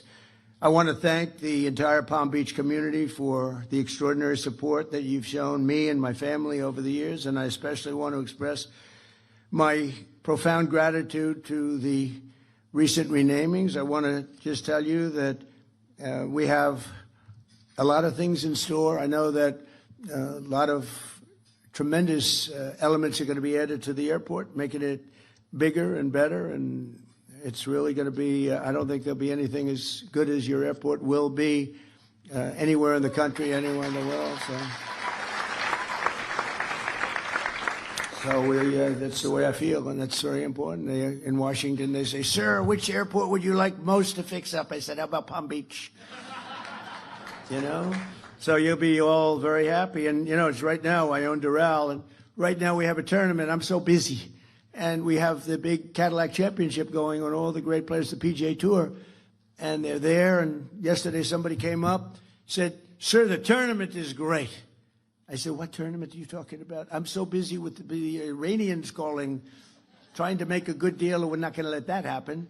But they've got to make a bad deal. But if they make a deal at all, because frankly, maybe we're better off not making a deal at all. Do you want to know the truth? Because we can't let this thing go on. Been going on too long. But under the leadership of Secretary of State Marco Rubio, a person from Florida, right? We're working hard to bring the 2035 World Expo to Miami, to Florida, and we'll support the jobs. It'll be bringing hundreds of millions of dollars, and it looks like we've got a real good shot. I brought the Olympics here in my first term. I was the one. I got the Olympics, and I got the World Cup, both of them, and then the election was rigged. You see that now? How about the Southern Law, Poverty, whatever the hell they call it, where they supported the Ku Klux Klan and all sorts of other things, only to fight the Ku Klux Klan politically. They out there, "We are fighting the Ku Klux Klan." They're the ones that are supporting it, giving it hundreds of, and many others, some even worse if that's possible. And now we found out, we got a whole lot of stuff coming. But I got the Olympics and I got the World Cup, and they're coming in now. And, it's interesting how things work out, because I missed my second term the traditional way, right? It was very sad. I had to make a decision what to do. And I said, when I got the Olympics, I said, boy, it's really sad because I got it. Nobody else, I got it. And I was dealing with those guys politically, and they said, "Sir, we're going to choose the United States of America." I said, "Wow, that's great." It was the Olympics. Then the World Cup. Johnny Infantino, who's the head of it, he's a friend of mine. I said, "Johnny, you got to give us the World Cup." And he gave it to us. The problem was it wasn't in the next 4 years. It was in 6 years and 7 years, so I wouldn't be president. I said, I got the Olympics, I got the World Cup, and I won't be president. And then all of a sudden I realized I am going to be president during the Olympics and the World Cup. It's amazing. And, it's very interesting, though. I tried taking the third because we also have the 250th year. This is a great term when you think about it, with all the things we've done. And on top of that, and then we did the great big beautiful bill with no tax on tips, no tax on Social Security, no tax on overtime, all sorts of things. It's turning out to be very popular. People are now understanding it. But when I got these, I said, 250 years, okay, I got the Olympics, I got the World Cup. Maybe I can also claim the 250-year thing that I got that too. So I tried. I said, I also got 250 years. And they said, "Sir, you didn't get 200. We're 250. Okay, well, I gave up. So I gave up on that one. But we're having an unbelievable celebration. And in fact, on June 14th, not so far away, the UFC is going to have, I think it's the most exciting I've been involved in a lot of events. I've given out a lot of tickets. I've sold a lot of tickets to things. I don't think I've ever had anything. This is going to be wild. We have a 5,000-seat arena being built right opposite the front door of the White House for the 250th. And that's going to be June 14th, which is my birthday, which is absolutely, Flag Day. Flag Day. But and that's a coincidence. It is not, I didn't do that. It just worked out that way. It is actually true, I swear. I did not do it. It worked out that way. But it's June 14th. At least it's easy to remember. And they're building, it's going to be a Sunday night, and it's going to be on CBS. And then they're having, that'll be a 5,000-seat like arena that's going to be sort of a one that they put up. UFC, Dana White, the great Dana White, he's fantastic. And then they're having anywhere from 75 to 100,000 people in the park. Right across from the White House is a beautiful circular park, ellipse. And that's going to be having thousands and thousands of people, and they have 8 massive screens being built, and people are going to be able, there's no charge to anybody, everything's free, and it's going to be something really fantastic. The biggest problem I have is the 5,000-seater. I have everybody that wants tickets, but it's one of the hottest things. And then we have the IndyCar, as you know, they're doing a race, Roger Penske, and he said, I've come to Washington 142 times over the years trying to get an IndyCar race in Washington around the Capitol. He said, and I've never been able to do it. And then I gave it one last chance, and I saw my friend Donald Trump, president, and in a half an hour I had the whole deal done. We made a deal. So they're going to be, it's a little bit like the airport, right? And in literally it's going to be great. In half an hour he got the deal done. He's so happy. Roger's incredible. He's won 20 Indianapolis 500s. I gave him the Presidential Medal of Freedom. I said, it's amazing. These countries, Germany, Japan, they spend billions of dollars on cars trying to win the Indianapolis 500. And, they rarely do it. I don't know if they've ever done it, but they rarely do it. They spend all this money. Roger Penske's won it 20 times. So needless to say, he's quite good in the automotive division. I mean, the guy is amazing. He's won 20 Indianapolis 500s. It's not even believable. So I gave him the award when he won his 18th. I said, Roger, I'm going to give you the Presidential Medal of Freedom. What you've done is amazing. And since then, he's won 2 more. I don't know what it is. It's crazy. But he's a fantastic guy. So we're going to have the Indy, which are the racing cars, a Formula One type car. And that's going to be something that everybody's looking for. We're providing $42 million of improvements in Florida railway safety, you know that, and $210 million to the state for rural health care. And we delivered more than $2 billion in federal funding for the Army Corps of Engineers to dramatically speed up the restoration of the Florida Everglades and Lake Okeechobee, which is now being done. Right? We're doing that. A lot of it's been done. I got it done in my first term, but we're adding to it Okeechobee and, all the things that benefit you. And today we delivered a huge win for our great fishermen and anglers in the state. And we have any fishers? I don't think this is a fishing room, I gave this statement a little while ago in the villages, and the place went crazy. I don't think any fishermen here? Well, that's not bad. Well, then you like this. That's better than I thought.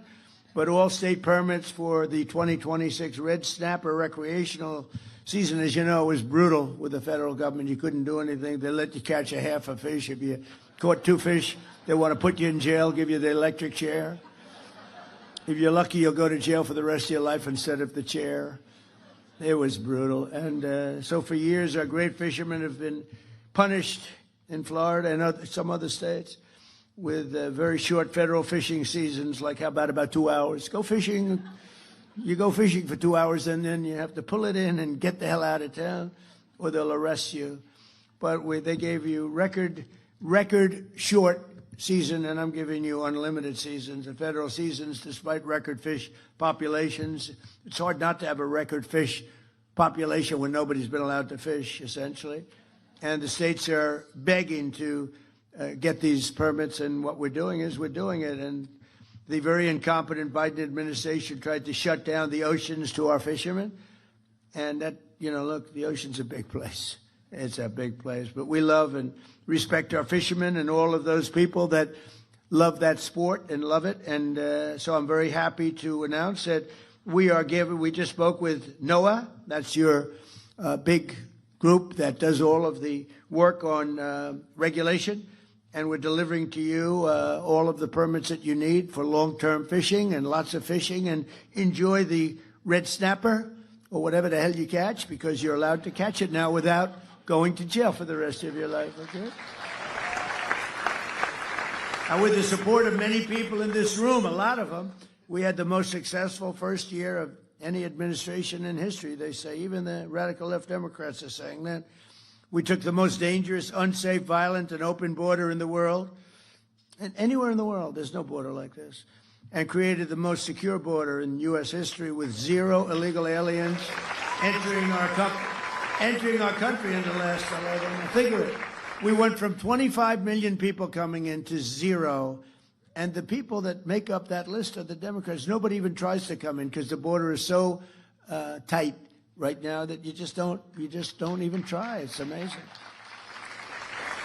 And you know, we had an open border that was allowing a terrible situation. We were allowing people in jail, people in mental institutions, drug dealers, murderers, 11,888 murderers coming into our country. Many of those people murdered more than one person. One murdered 7 people, and they're releasing them into our country. It's terrible.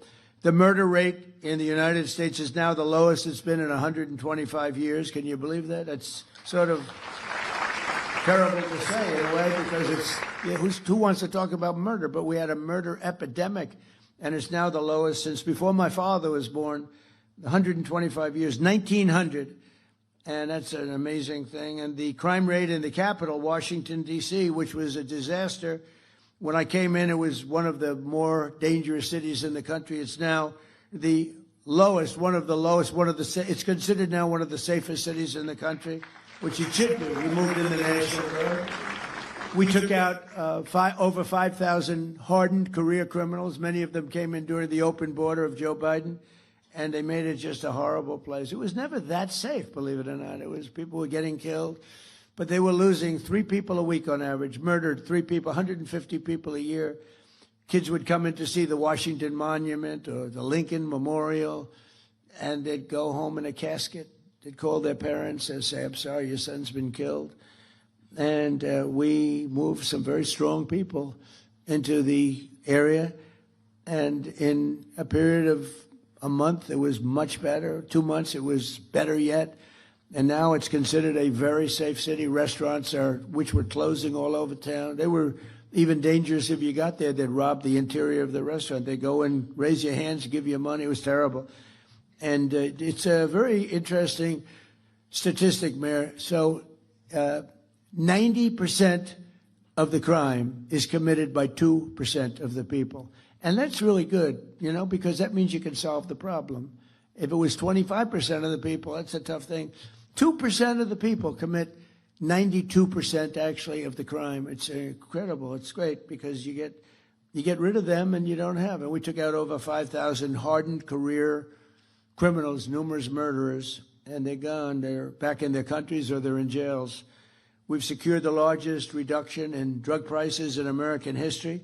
Under my most favored nation agreements, we're delivering your record-setting discounts with price differences of 400, 500, and even 600% lower.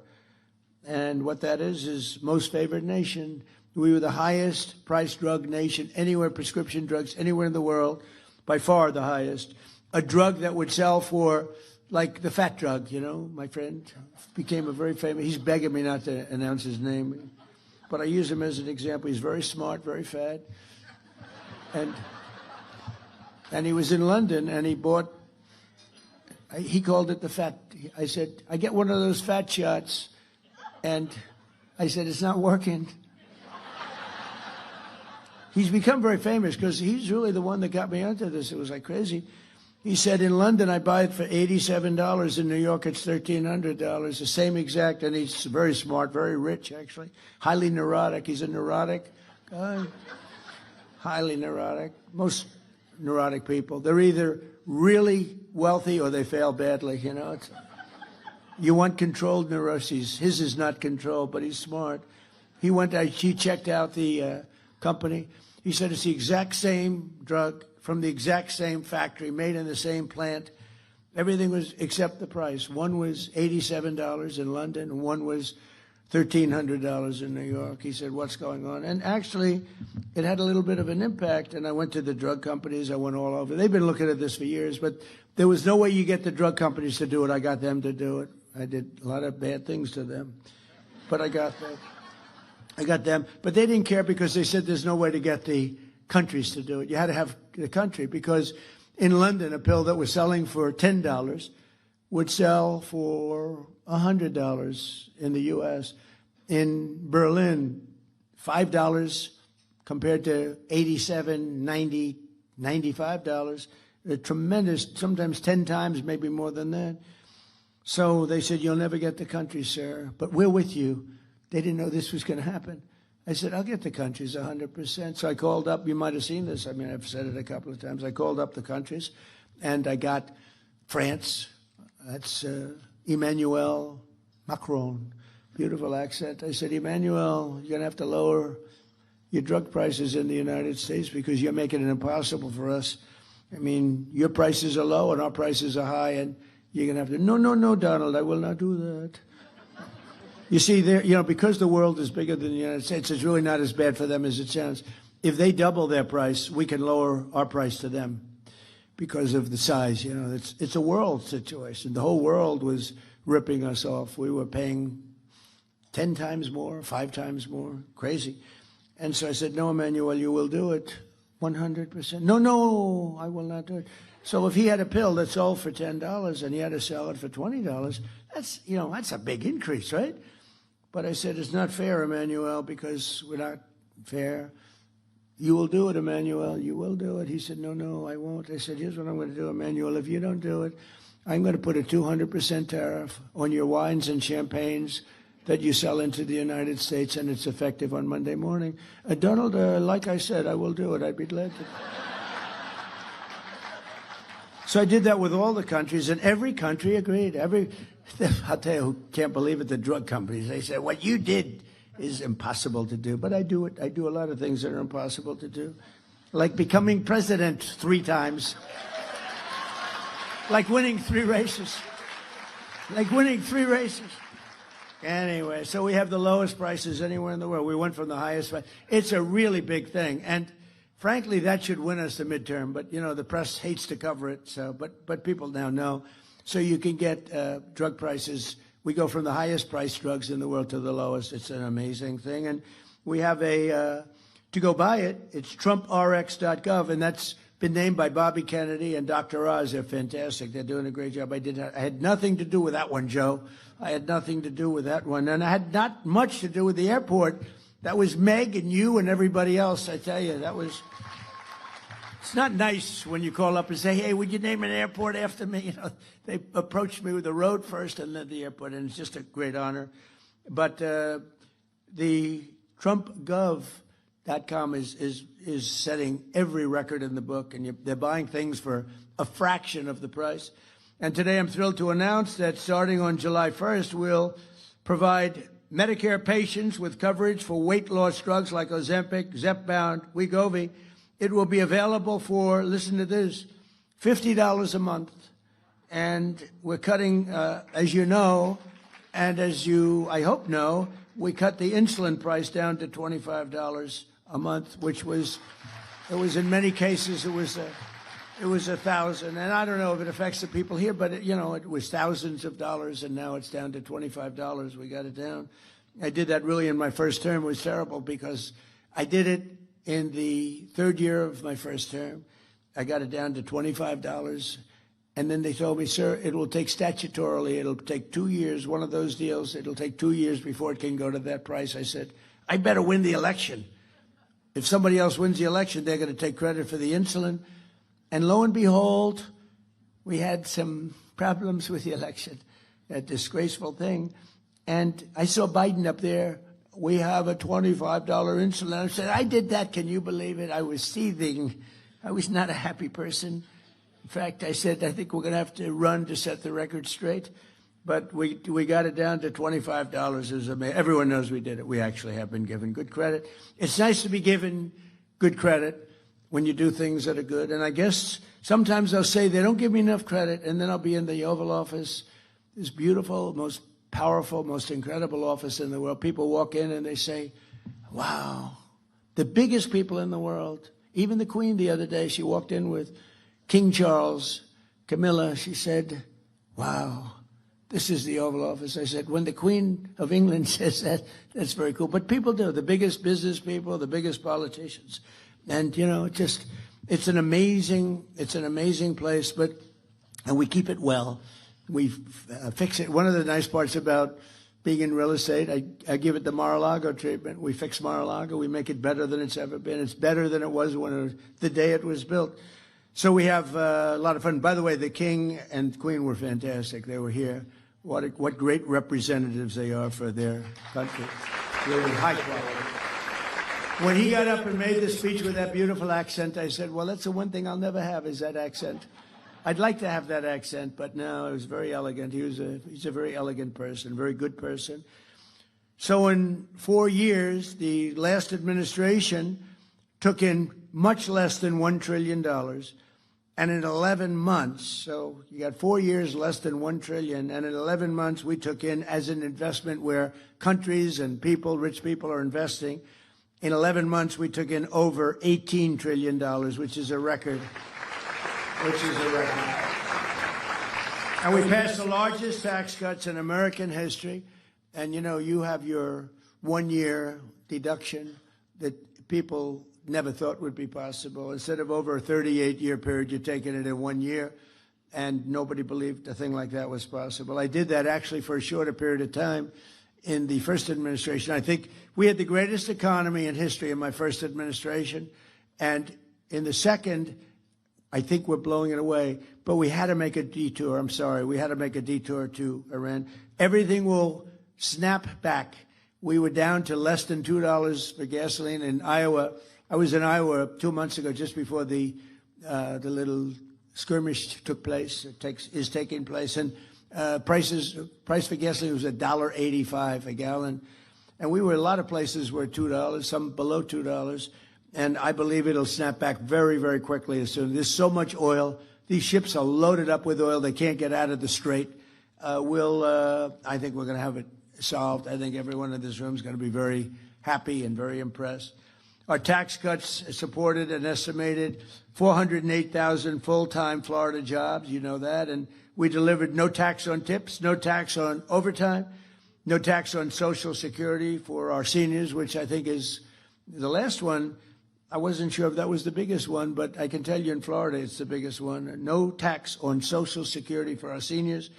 We virtually eliminated the estate tax or death tax for people with small business and farms. So many farmers where they leave their farm, you know, they're land rich and cash poor. They have a farm that's of value. They leave it to their children, their great children who they love so much. If they don't love their children, I say don't bother. It's nothing much. But if you do, if you want to leave your farm or your small business to your children, we have no estate tax. You know, we have, they call it a death tax. That's what it is.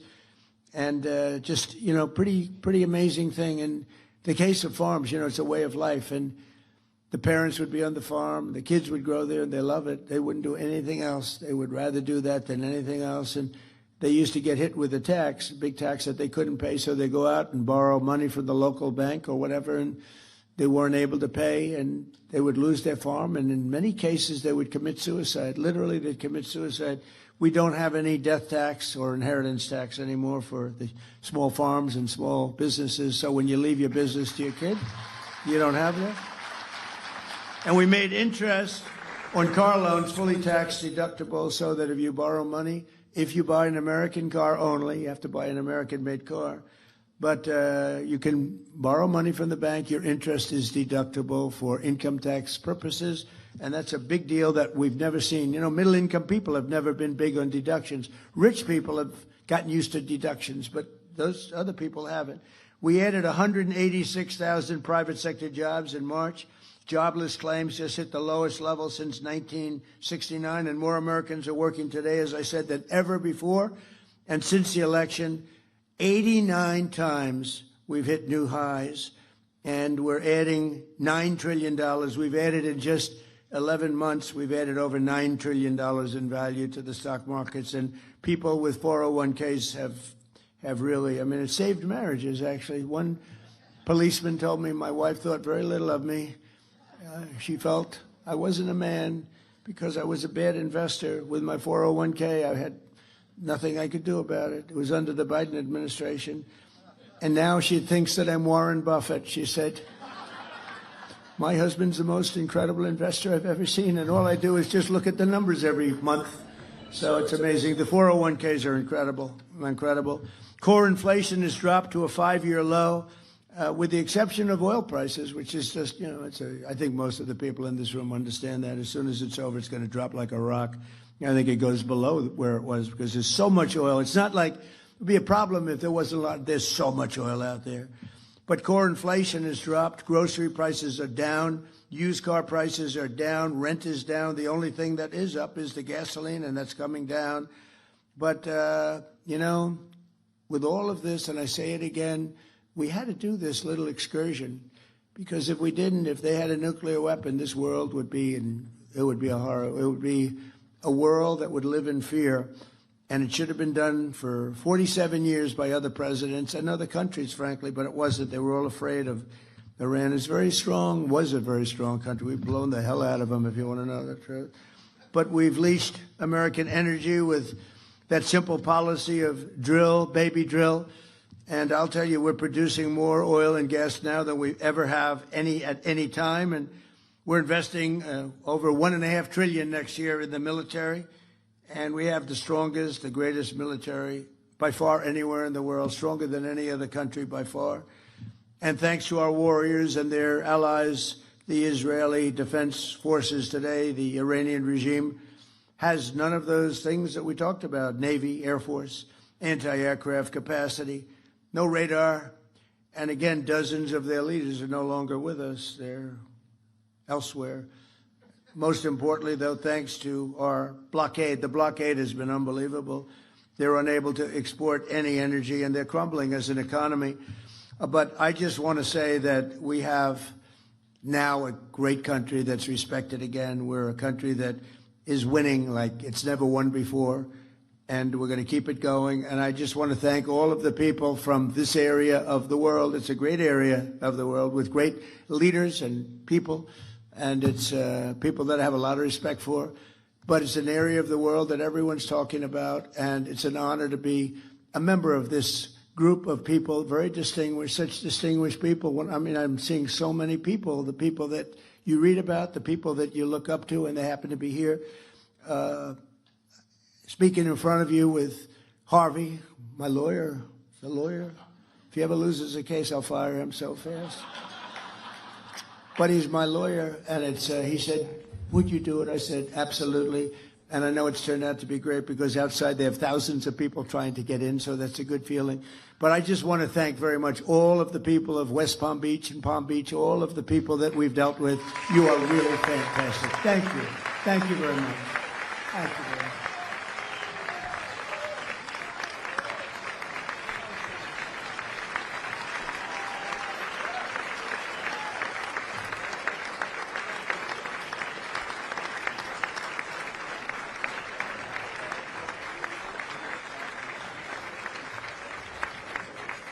Mr. President, if you would stay with us a few more moments, we appreciate your time.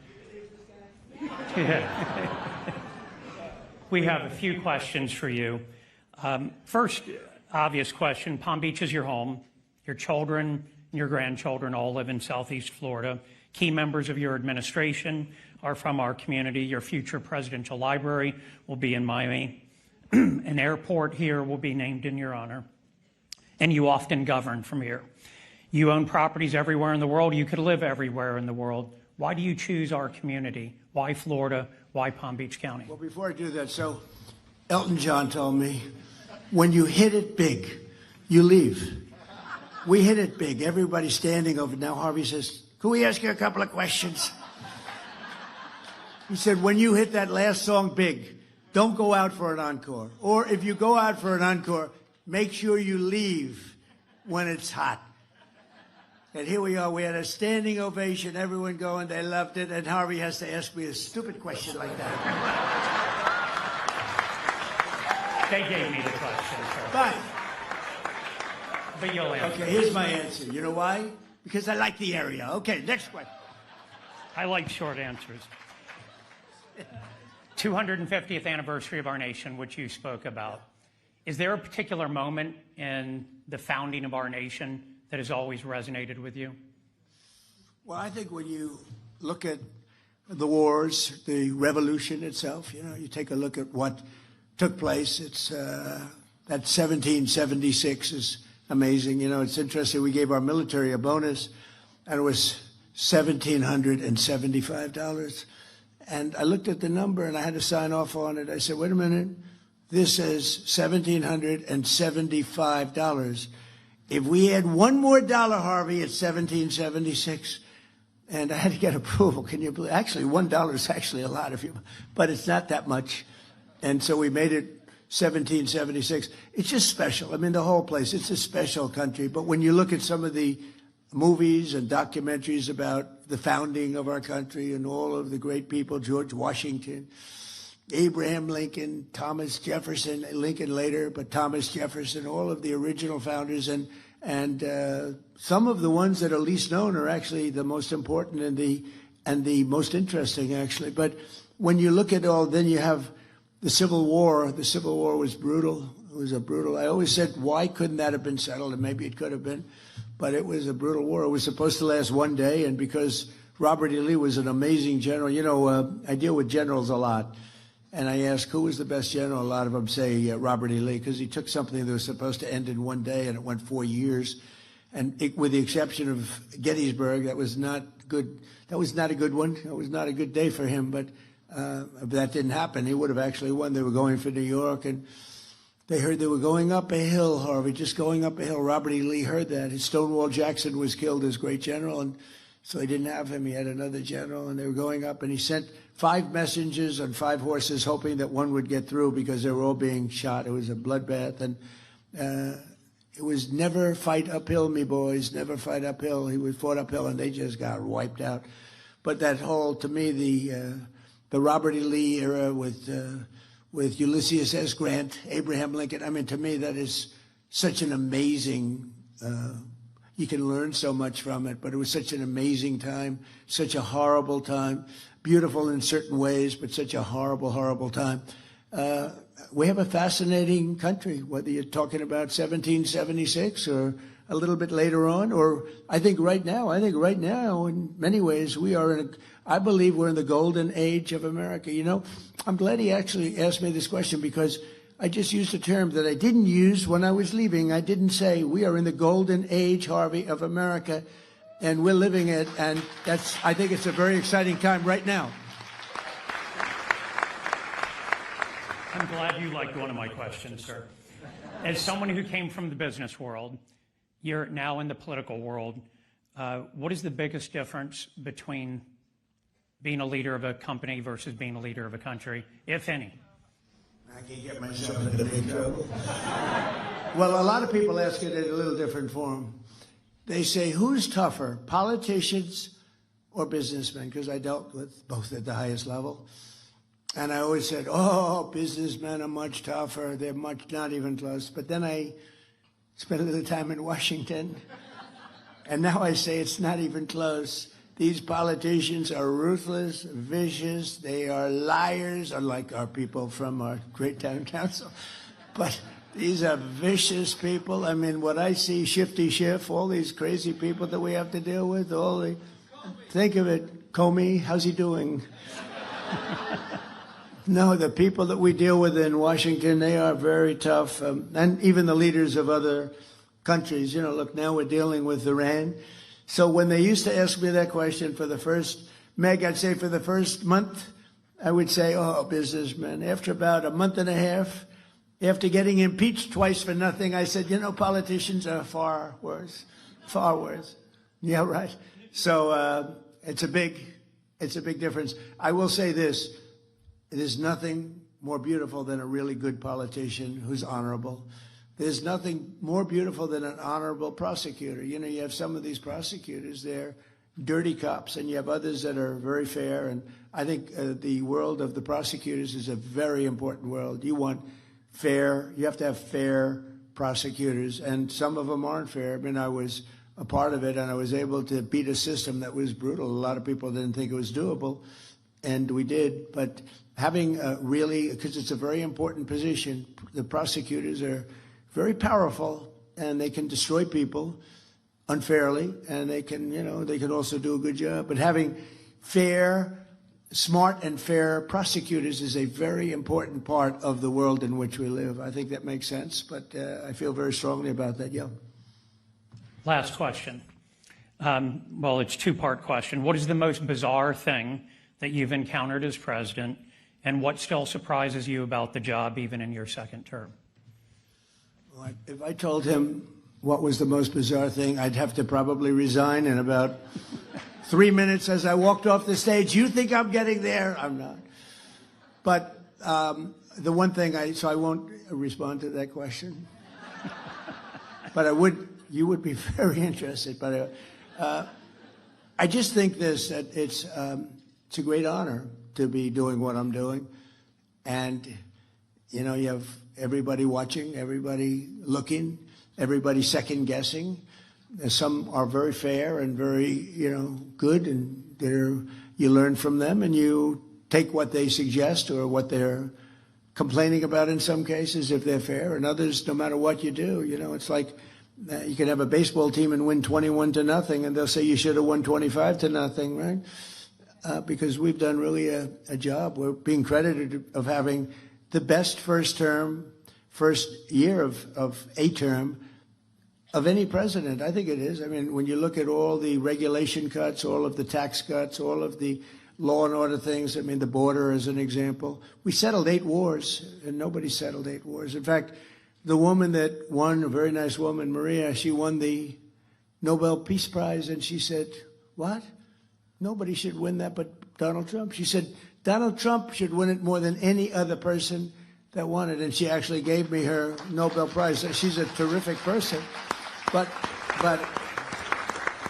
I just say this, it's a great honor to do it. I think it's bigger than I thought. You know, when I was thinking about running early on in 2015, 2014, before I ran, I had no idea it would be this big. I had no idea we could make this kind of an impact.